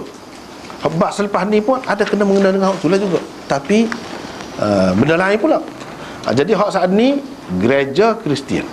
Hak bab tanpa tajuk ni biara Yahudi, rumah ibadat orang Yahudi. Ada kena mengena juga. Ada kena mengena sebagai fasal. Tetapi ada dalam nota tu, ada tu 916 tu tengah sikit. Menurut Syekhul Hind Maulana Mahmudul Hasan, ini seorang tokoh besar ni, dia pendapat dia lagu lain. Bagi dia sebelum pada dia orang tak kecek lagu ni. Dia kata apa dia? Sering kali Bukhari mengadakan bab tanpa tajuk untuk menguji para pembaca sahihnya ini dan untuk mengasah fikiran mereka. Itu dia pengalaman kan, mengajar Bukhari lama. Orang panggil Syekhul Hind ke dia. Syekhul Hind ni pasal apa? Anak murid ramai lah. Lepas tu hebat-hebat saja anak murid dia. Anwar Shah Kashmiri tu anak murid dia lah. Dan kalau tempat kita ni, kita biasa dengar mungkin Tok Khurasan gitu, tokoh hadis. Mari Kelantan ni daripada Pakistan tu, anak murid Syekhul Hind. Zaman mana tu? Baru juga lagi, tidak lama mana. Anak murid dia. Bahkan katanya dia mari ke sini semula Asia Tenggara ni pun tok guru dia juga suruh mari. Saya bakal ilmu. Balik ni, mari sini. Sampai sekarang ni pun ada anak cucu dia kan. Di sini pun ada. Dia kata gitu. Tujuan beliau mengosongkan bab daripada tajuk ialah supaya para pembaca sendiri membuat tajuk yang sesuai untuknya, berpandukan hadis-hadis yang dikemukakan di bawahnya. Apa agaknya tajuk yang sesuai untuk hadis-hadis itu? Seseorangnya Imam Bukhari tanya. Macam kita sekarang ni kan, buku-buku tu ada bab ni, lepas tu soalan. Latihan. Ni pun lagu tu lah. Cuma dia tidak buat sekarang ni dalam bentuk latihan kau, soalan. Ni pun sebenar pada hakikatnya gitu. Tapi dengan cara dia lah. Tajuk yang sesuai untuknya mungkin. Ni hak kita buat sendiri lah. Mungkin gini. Hak sesuai. Kalau tengok ke hadis lepas pada ni, sebab hak saat ni, hak sebelum pada ni, cara kau Kristian. Walaupun dia sebut bi'ah, memang je lah hak tu Kristian. Jadi hak ni apa dia? Hak ni Yahudi. Jadi kita buat tajuk Babus Salah fi Ma'badil Yahud, iaitu bab persembahyang di rumah ibadat orang-orang Yahudi. Mungkin sesuai. Sebab kalau tadi Babus Salah fil bi'ah, jadi hak ni Babus Salah fi Ma'badil Yahud, ataupun Babus Salah fi salawat. Dalam bahasa Arab dia panggil salawat. Sinagog tu salawat dia panggil. Dalam Quran pun dia sebut wa bi'u wa salawatun wa masajid. Jadi salawat itu untuk rumah ibadat orang Yahudi. Dalam Quran sebut salawat di situ dengan makna rumah-rumah ibadat orang Yahudi. Wa masajid, ujung tu memang masjid hak kita.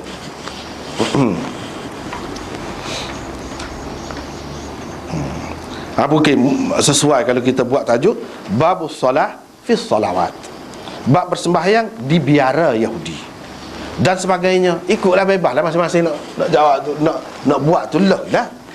Asal kau benda sabar. Kalau nampak lagu lain lagi, buat, bebas.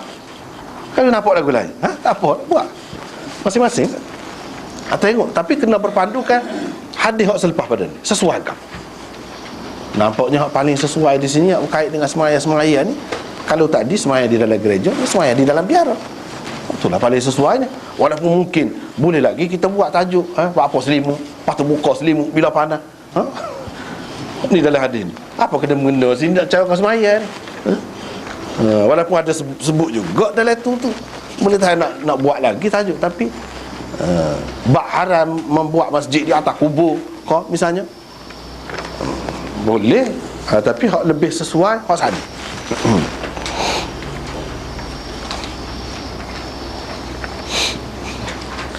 Tajuk seperti ini agak sesuai, memandangkan tajuk yang dibuat Bukhari sebelum ini khusus untuk gereja orang-orang Kristian.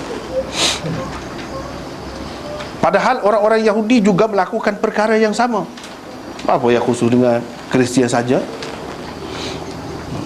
Mereka juga membina rumah-rumah ibadat di atas kubur Nabi-Nabi alaihimussalatu wassalam, seperti yang dapat anda lihat di dalam dua hadis di bawah bab tanpa tajuk. Kalau tengok dua hadis ni ada sini, hak ni berkenaan dengan Yahudi ni, jelas. Cuba kita tengok kan, la'natullah alal yahud wan nasara. Yahud dan Nasara. Walaupun ada sebut Nasara, tapi di sini Yahudi ada sebut, dulu sebut. Adapun tadi kanisatan, tu gereja Kristian. Apa tu?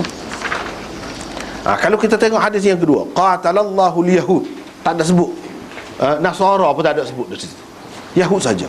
Jadi hak sesuai Ya, kalau kita buat tajuk berkenaan dengan Yahudi ni, rumah ibadat orang Yahudi di sini. Imam Bukhari nak ayat tu.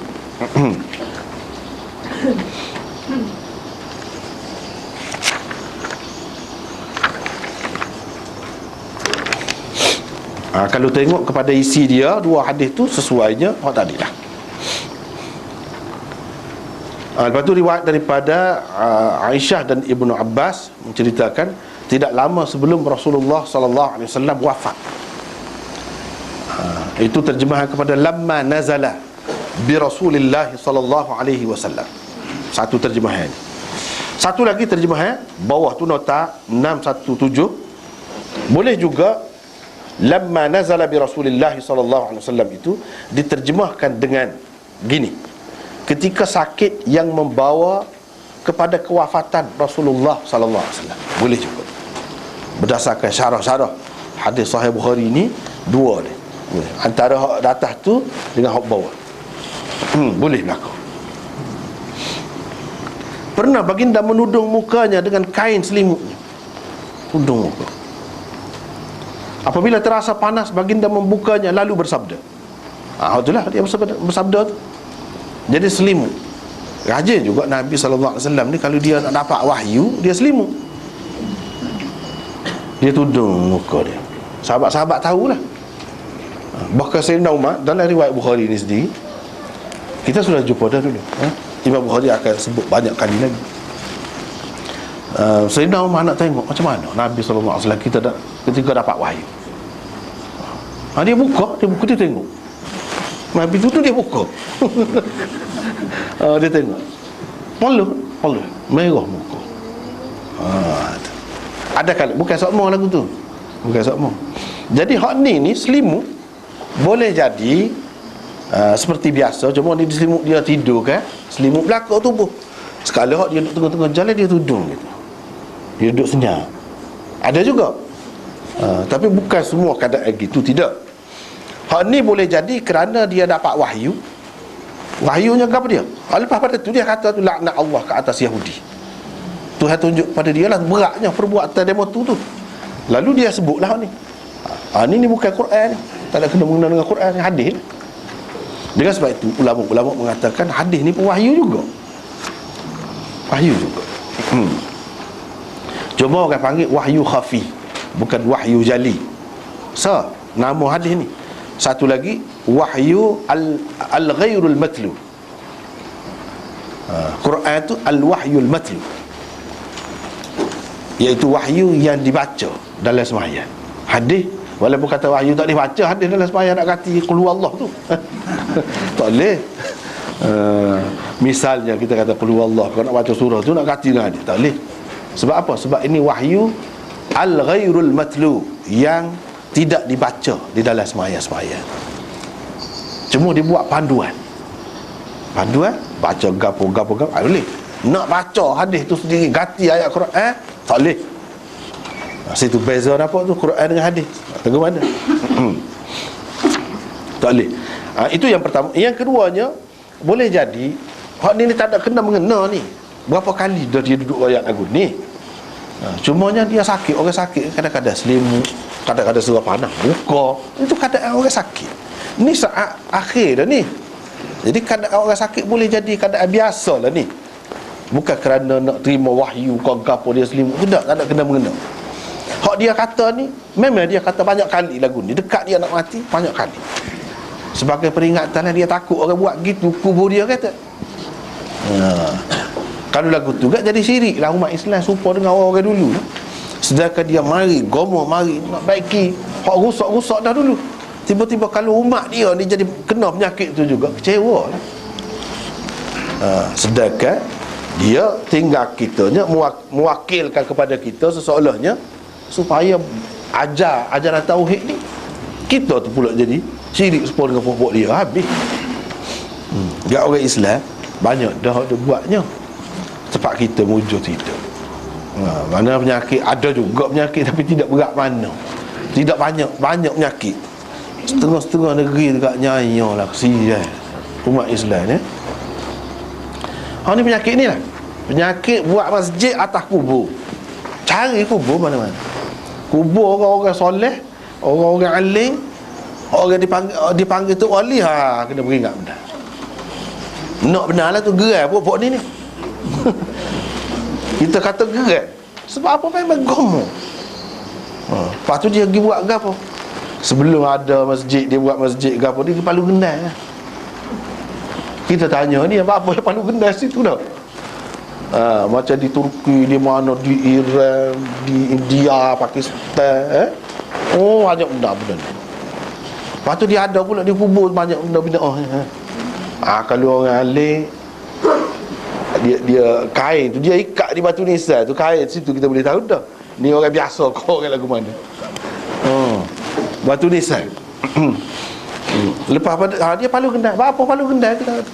Dia kata Palu Gendai ni pasal menyambut pengantin. Mana pengantinnya? Dalam kubur tu kata dia pengantin. Apa pengantinnya? Ada dia pengantin sama-sama kata dia. Bila-bila masa apa pengantin sama. Moga malaikat mari kan tanya dia. Bila tanya-tanya dia boleh jawab. Tentu dah boleh jawab kata dia. Ada muka orang baik gini mu ni. Tentu dah boleh jawab. Malaikat pun kata nam kadang matil arus. Tidurlah seperti tidur pengantin. Kan kalau pengantin kata dia kita buat macam-macam lah hias kan. Dengan lampunya, lampu kelip tu, dengan bunganya, dengan kapur ni, dia buat lagu tu. Jadi tok wali kita ni, kita sepatutnya raikan dia. Nak rai itulah. Tak padan ni kalau lagu ni, buat masjid banyak benar. Kalau kita tengok, kalau pergi ataupun kalau tengok dalam cerita-cerita dah nampak macam masjid, lepas tu orang jujur pergi, bukan pergi nak mayat, pergi nak puja kubur dalam masjid tu. Orang Islam lah, orang rakyat ni orang Islam, dikatakan Islam tapi Islam gapo dalam lagu tu ni lah Nabi takut tu berlaku, tapi tidak umum, tidak semua orang Islam. Kalau macam Kristian, macam agama lain tu kan dia umum, dia jadi hak sebenar tak ada, tak tahu mana dah hak sebenar. Macam kita ni, hak sebenar ni tidak lagu tu, lebih ramai. Kalau ada pun, adalah segelintir. Tapi segelintir pun gomong lah. Jadi sebuah Hindu. Jadi sesuai benar. Jadi orang Hindu kan merasa tidak asing lah. Orang Islam ni lebih kurang dia. Dan sebab apa? Kalau dia buat pergi bunga, pergi gantung di berala, orang Islam ambil bunga juga, beli juga bunga ni. Bunga asli ni lah. Laku benar bunga sana. Ambil bunga ni pergi letak atas kubur. Kalau bunga jahit molek tu, panjang ke apa, tu lagi mahal. Lagi molek, hadiah besar lagi, kira-kira bagi ketua wali. Ini yang berlaku. Jadi dalam masjid orang pisah cari, biar duduk di belakang kubur tu, biar mengadap kubur semaya. Tak usah. Ni lah Nabi takut.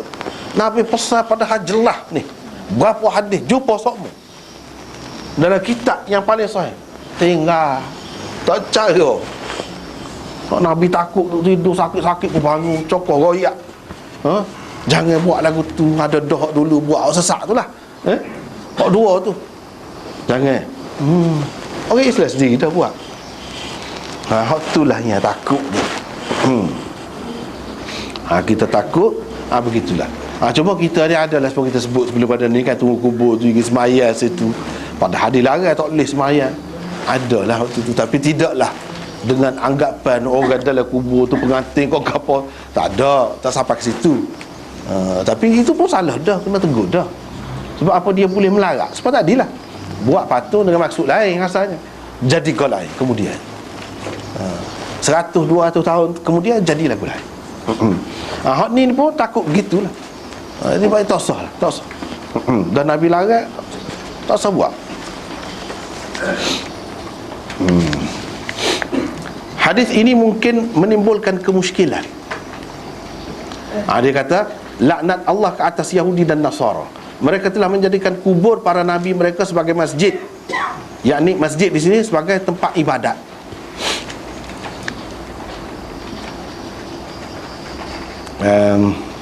Hadis ini mungkin menimbulkan kemusykilan di dalam fikiran setengah orang, bahawa kenapakah Rasulullah sallallahu alaihi wasallam menyebutkan laknat Allah ke atas Yahudi dan Nasara di dalamnya.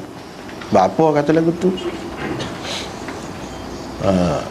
memanglah boleh diterima kalau dikatakan orang-orang Yahudi telah menjadikan kubur para nabi mereka sebagai masjid, yang tempat ibadat, kerana mereka memang mempunyai ramai nabi. Lepas tu kalau Nabi Isa, orang Kristian mana ada kubur dia? Nabi Isa kan, kalau mengikut kita tak ada, dia tak ada atas bumi ni, dia tak mati lagi, dah tak mati lagi, mana kubur? Lepas dia kata buat rumah ibadat atas kubur Nabi tu, mana betulnya? Pada Nabi dia pula seorang tu ya. Apa yang Nabi kata buat atas kubur Nabi-Nabi? Dia sebut Kristian. Kalau Yahudi tu tak apa lah, Kristian dia lagu mana? Situ kemuskilan. Muskil tu. Beberapa jawapan telah diberikan oleh para ulama untuk menyelesaikan kemuskilan ini. Antaranya ialah satu, tidak benar jika dikatakan Nasara tidak mempunyai Nabi selain Nabi Isa. Ini salah satu pendapat lah. Sebetulnya mereka juga mempunyai ramai Nabi, tetapi Nabi sahaja, bukan Rasul. Hak dalam hadis ni Nabi sebut semua Nabi. Nabi Isa tu dia bukan Nabi saja, Rasul. Cuma carilah hadis-hadis mana-mana pun Nabi dia sebut. Ni hak cerita buat masjid ataupun tempat ibadat di atas kubur ni, kalau kait dengan orang Kristian dia sebut Nabi. Sini Nabi, bukan dia sebut Rasul. Nabi tu bukan seorang. Sebetulnya mereka mempunyai ramai tapi bukan Rasul. Seperti Hawari, iaitu pengikut setia Nabi Isa. Ada ulama yang mengatakan antara mereka itu ada yang Nabi. Dan Maryam, ibu Isa tu sendiri mengikut Ibnu Hazm dan golongan ulama yang sependapat dengannya. Mak Nabi Isa tu, Maryam tu, mengikut setengah-setengah ulama yang Nabi, bukan Rasul. Nabi. Ibnu Hazm pun dia terima. Dia kata orang perempuan pun boleh jadi Nabi juga. Dia terima. Ini akidah ahli sunnah juga. Tapi bukan jumhur ulama. Bukan jumhur. Walau bagaimanapun termasuk dalam bab akidah, dia kata orang perempuan pun macam Asia, macam Maryam, dan macam mak Nabi Musa misalnya, itu dikatakan Nabi. Tapi tak ada siapa pun kata Rasul. Tak ada siapa pun kata Rasul. Hak kata boleh jadi ada Nabi perempuan ni sekat Nabi je, Rasul tak ada.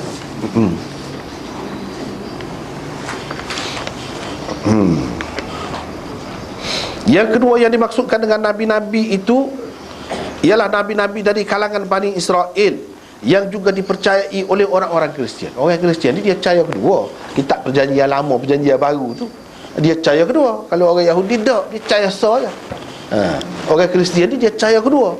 Dan Nabi-Nabi hak dulu-dulu pun daripada Bani Israel juga.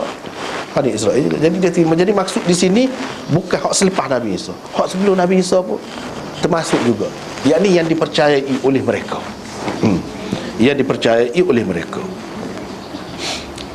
Yang ketiga, orang-orang Kristian memang tidak dapat membina tempat ibadat di atas kubur Nabi dan Rasul mereka sendiri, tetapi mereka telah dapat membuat tempat ibadat di atas kubur-kubur para pengikut setia Rasulnya yang besar-besar tu, Hawari tu. Oleh kerana pengikut-pengikut setia Nabi Isa itu benar-benar mengikut ajaran Nabi Isa dan Nabi-Nabi yang lain sebelumnya, mereka disebutkan sebagai Nabi-Nabi. Ini pendapat yang ketiga. Sebenarnya mereka bukanlah Nabi, mereka hanya orang-orang soleh dari kalangan umat Nabi itu, Nabi Isa. Kerana itulah Nabi SAW dalam setengah-setengah hadisnya menyebutkan perkataan Al-Abdus Salih atau Ar-Rajulus Salih. Dia tidak kata Nabi. Misalnya dalam hadis tadi, khusus untuk Kristian tadi kan, Nabi SAW kata itulah orang-orang yang apabila orang soleh di kalangan mereka mati, orang soleh. Dia isyarat pada hak itulah. Kalau Kristian ni orang-orang soleh tu, itulah yang dikatakan Nabi, maksudnya pengikut setia Nabi. Dalam hadis banyak disebut tentang Kristian, dia ada juga sebut Ar-Rajulus Salih ataupun Al-Abdus Salih. Ini mengisyaratkan kepada bukan Nabi, tapi orang soleh lah di kalangan pengikut Nabi tu. Ni ramai lah, mereka boleh buat lah, sebab dia ramai rahib-rahib dia tu kan, rahib-rahib dia. Gapa dia kita panggil padri dia besar-besar dulu. Hak betul ke tak betul, kau tak cara lah jadi. buat masjid, buat rumah ibadat di atas kuburnya dan sembah.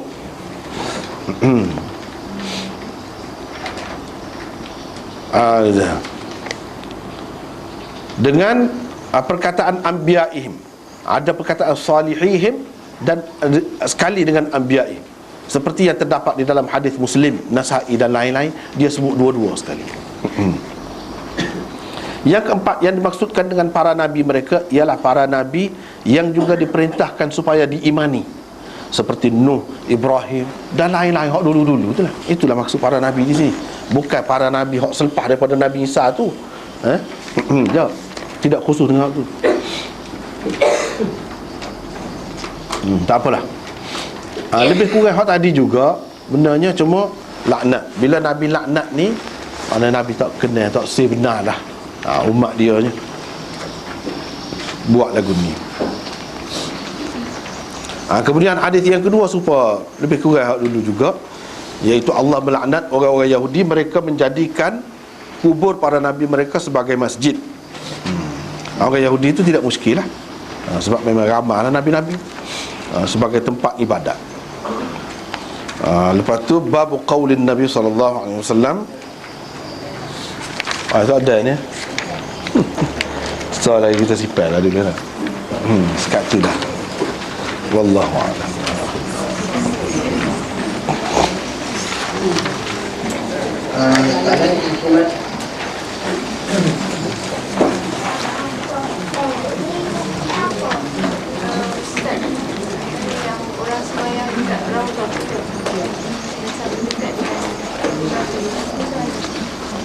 Tak apa. Tak apa. Boleh. So, jangan dituju lah. Jangan dituju. Dan cara dia buat tu tidaklah kata jadi beradak gitu, tidak. Keadaan dia, kedudukan dia. Tapi kalau katakanlah dia duduk betul-betul lah, tak apa, tidak salah. Jadi setengah-setengah orang yang dia kata boleh buat gitu tu, tengok masjid Nabi tu buat gitu tu. Dia lain pun nak buat lagu tu kata. Lain cerita, banyak perkara Nabi ni benda hak khusus dengan dia.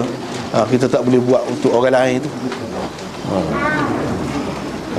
Sebab dia tu asalnya bukan dengan sengaja buat nak suruh duduk dalam masjid tu. Asalnya rumah Aisyah. Dan Nabi ni bila dia mati, dia dikebumikan tempat dia mati dari situ. Jadi bukan sesuatu yang dimaksudkan macam orang lain ni buat sesak dia duk buat ni. Dia memang maksud, dia cari. Lepas tu sekarang yang kedua je, ini benda yang khusus. Khusus. Begitu. Tak boleh kita untuk orang lain nak buat lagu tu, tak boleh. Ustaz, kalau satu lagi macam filem-filem yang cerita Nabi kan, kita sebenarnya boleh ke melakonkan watak-watak Nabi. Kita tonton. Tak boleh. Tengok orang buat benda tak betul gitu je lah. Kalau kita tengok apa dia buat tadi, salah. Kita tengok nak tahu, sekadar tu tak apalah. Tapi nak percaya, namanya tinggal ada kesannya dalam fikiran kita, dalam jiwa kita. Oh, Nabi rupa dia lagu ni, rupa dia lah. Takut-takut gitu tu janganlah. Tak betul lah. Dan boleh dikatakan dusta lah. Hampir kita jamin dusta. Dan kalau Nabi kita yang jelas gini, mau hadis ni, cerita dia ni kada pun payah nak buat. Misalnya ketika dia gini-gini, dia pakai baju warna ke apa? Mana nak tahu? Kalau buat warna lain tidak sepuh sebenar, bohong dah lah apa. Pada ketika tu dia pakai baju warna ke apa? Baju lagu mana? Susah tu. Berkait dengan Nabi ni tak boleh, sikit pun tak boleh.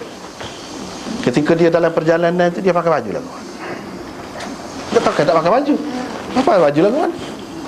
Pas suasana dia latar belakang lagu mana? Tak boleh main-main. Sebab itulah kebanyakan ulama memfatwakan tak boleh, haram buat cerita-cerita Nabi-Nabi tadi. Sebab apa? Takut sana lah kesan buruk kepada budak-budak terutamanya. Dia akan apa lah, Nabi rupa lagu ni, duk ingat, pernah tengok masa budak. Pas tak ada pandang mengajinya, takut-takut gitulah, bahaya. Bahkan ialah kadang-kadang dia buat cerita tu lah. Ada cerita Arab pernah tengok juga, dia buat Anas bin Malik. Macam tu. Pernah tengok? Kebetulan lah bulan puasa ni tunjuk banyak macam-macam kan. Kita pun nak cari pahala juga tak? Buat bulan puasa ni. Pahala sebaliknya. Tu lah tak tahan. Buat cerita tu dah. Lepas tu orang yang sama tu pun kita tengok cerita lain dia orang tu ni dah. Kau jadi Anas bin Malik ni dah. Pada kali yang lain tu kepala botok, pakai nak tahan dengan baju kot dengan apa. Sedangkan kalau dia kesal kepada budak-budak terutamanya, penonton ni tak kira budak-budak, orang tua pun dia ada kesal. Kita nak bayangkan Anas tu rupa lagu tu. Ya kah lagu tu? Ya kah? Sahabat-sahabat pun dia tak boleh. Dia tak boleh nak mari air muka dia tu. Yang orang tengok dia tu masuk Islam lah. Kan? Ni pelakon biasa ni. Sedangkan orang tengok dia tu sendiri tu satu macam dah. Hak sebenar. Nak kan hak tu. Kalau tak boleh buat lagu tu, berdusta. Rupa dia hak sebenar tu lagu. Tahu? Berdusta. Banyak tepat tu dusta. Nipu orang. Tak boleh lagu tu. Kita nak buat cerita, nak rekod, tak apa tu lah, cerita lain tak apa. Tapi kalau benda-benda lagu ni, jangan. Akibat dia tak molek.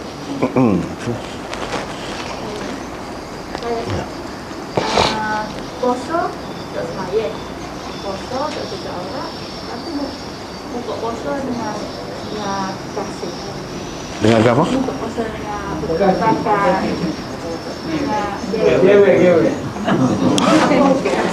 Buka puasa dengan dia. Mungkin dia nak kahwin.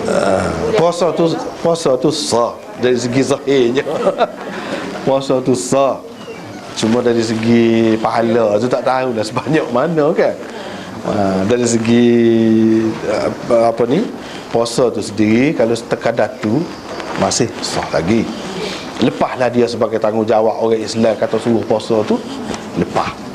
Tidak kata sia-sia. Lepas sekadar tu. Hak dosa hak dia buat sana tu dosa lain lah. Dosa. Dia tak sembahyang pun. Sah. Dia tak sembahyang.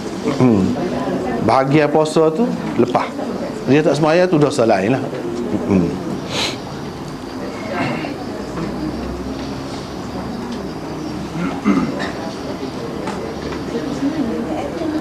Ini soalannya betulkah setengah-setengah ustaz yang mengajar tu, dia kata orang yang berniat puasa sebulan berkait dengan puasa juga ni, dia kena ikut syarat iman tu kata.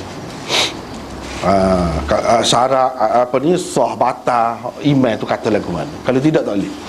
Misalnya orang duk niat puasa, kita nak puasa ni start mula-mula tu niat nak puasa sebulan lah.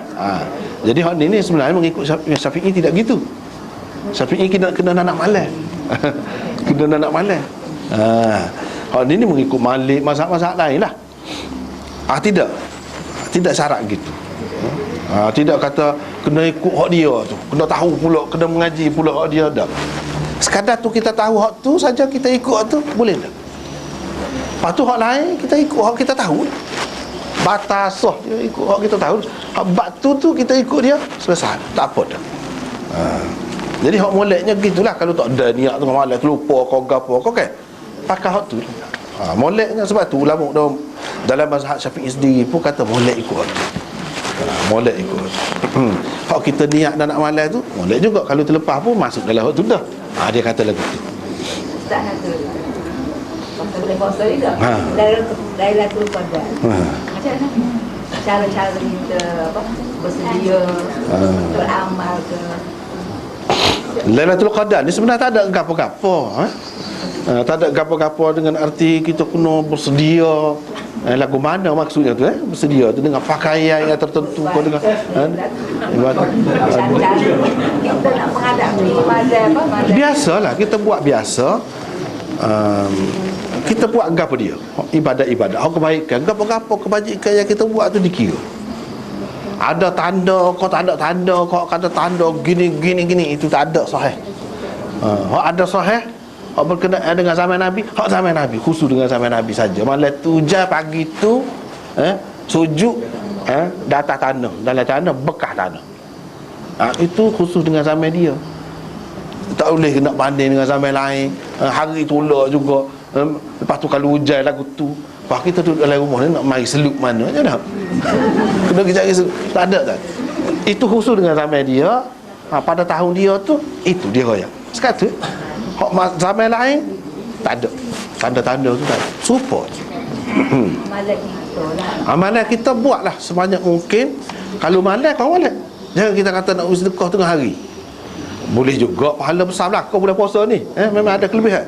Tapi kalau malam tu kena Lailatul Qadar, besar lagi. Besar lagi. Makna kalau kita buat, kita kata 1000 malam, 1000 kali ganda. Khairun min alfi syahr, lebih baik lagi daripada 1000 bulan. Supaya 1000 bulan kita duk buat lagi. Bayangkanlah. Kalau kita buat sedekah kena bayarkanlah 1000 bulan. Jadi kita macam ni, kita boleh besar kepada orang kerja rumah. Tolong rumah malam ni. Malam esok kita besar pada orang yang tolong kita.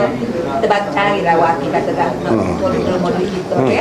Malam ni tolong dia. Malam esok Boleh. Bagus. Boleh. Tak apa. Boleh. Dia akan kena kok mana-mana. Dan muka kita sepanjang bulan puasa dia mesti kena.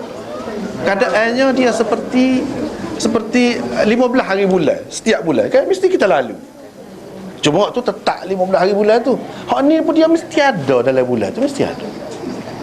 Mesti. Jadi kita buat lagu tu boleh. Itulah satu cara supaya tidak terlepas. Supaya tidak terlepas. Dia akan ada. Apa dia? Masalah terima tu soal lain. Masalah ibadat tu, pahala tu Tuhan beri tu besar. Dah bukan masalah tu. Itu lain. Masalahnya kita buat tu ibadat kau gapo kebajikan kau besar pahalanya. Ada suku hak tu hak terima tu suku. Jadi hak memanglah kita kena ikhlas lah nak terima buat kebajikan saat ni tu. Kalau kita minta apa macam tu mesti game. Tak juga, tak ada jaminan. Dari segi tu, hak jaminan ni dari segi gandaan pahala. Gandaan pahala. Dari segi hak tu atas hati kita lah, ikhlas tidak ikhlas, sungguh-sungguh.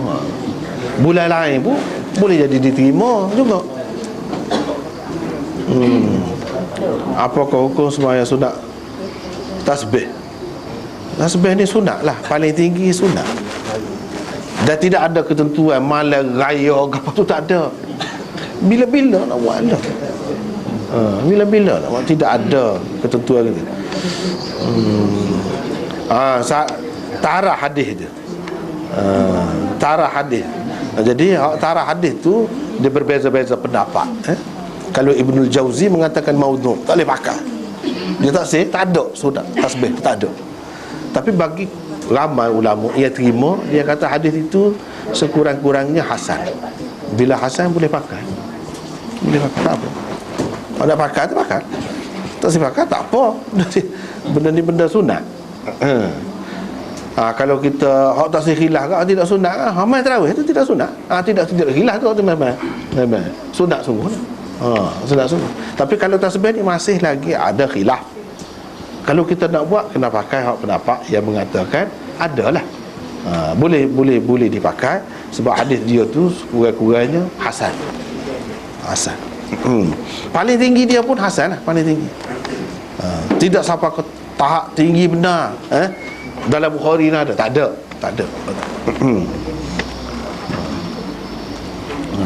Betul. Macam ada empat kita ni bertahan kalau pergi ke kerja kata Maya tidak diterima 40 hari. Aku pula bagaimana? Ada satu tak masalah. Satu hal pula orang kita di sana. Kau baknya kerja mana? Dia dari segi hak tadi tu tak terima 40 hari ke apa tu tak betul. Tak ada dalil. Tapi kalau hamba lari daripada Tuhan dia tak terima 40 hari, itu ada hak tu. Tapi kalau hak pergi ketik kau pergi gapo tu tak terima amalan 40 hari, lebih kurang makan semut, gelap perut 40 hari lah. Lebih kurang tu lah. Jadi hak ni nak menakut-nakutkan orang daripada pergi, takut terpengaruh. Hak ni supaya semut tu lah, nak suruh jaga, jangan, biar bersih. Tu sekadar tu je. Dari segi agama tak ada gapo. Kemudian dari segi berubah tadi, berubah ni dengan orang agama gapo pun tidak jadi masalah.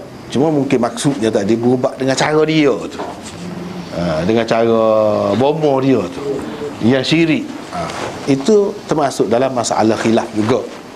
Kalau mengikut Imam Syafi'i tak apa, orang kafir pun dia cara dia. Kalau kita sakit berat, tak ada nak berubah, dia berubah dengan cara dia. Tapi kita jangan percaya kerana kelebihan dia dah, dengan sebab agama dia tu. Kena jaga molek akidah tu. Jadi kalau semata-mata berubah, misalnya bomoh kerana gangguan makhluk halus ke gapo ke, kena buat korang kita kata. Jadi sama-sama dia tu, dia sama, dia reti sikit. Sama-sama dia tu, dia reti sikit. Dia supaya jahat-jahat ni, jin, iblis, syaitan ni, dia serupa dengan orang jahat lah, orang gangster lah juga. Jadi kalau dia sebut nama ni, takut sikit dia. Tapi kalau sebut nama orang biasa ni, askar pun dia nak agam dia.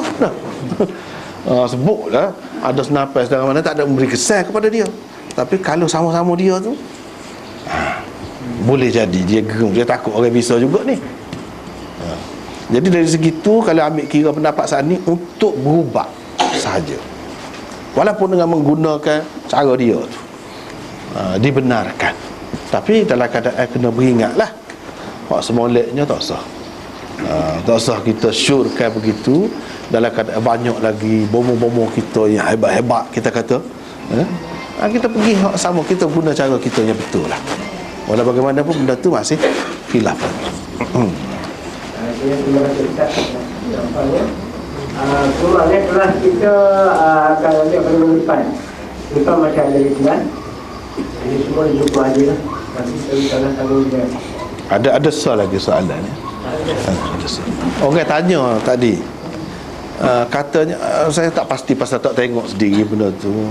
Tubik mana dalam surat khabar ke gapo, katanya semalam bulan ni keliling Kaabah kan ada pasal masuk, dia kata dalam mesej saya dah tengok. Jadi dia tanya betul ke tidak. Lepas tu minta suruh doa, buat ibadat pada masa tu. Saya tak pastilah adakah orang yang berkenaan tu dia kata gitu. Kalau betul dia kata gitu, silap. Cek internet sebenarnya Palsu. Dia kata tidak, orang berkenaan dia tak kata pula. Memang mesej tu adalah mesej palsu. Mesej palsu. Mana tidak boleh dipertanggungjawab lah. Tak ada. Tak ada lah, mana selesai lah. Kalau ada kata gitu tak betul. Diterima makbul doa pada masa tu, itu tak betul. Sekadar tu lah. Kita untuk wakaf berkota masih buka sampai masa ini. Di mana-mana.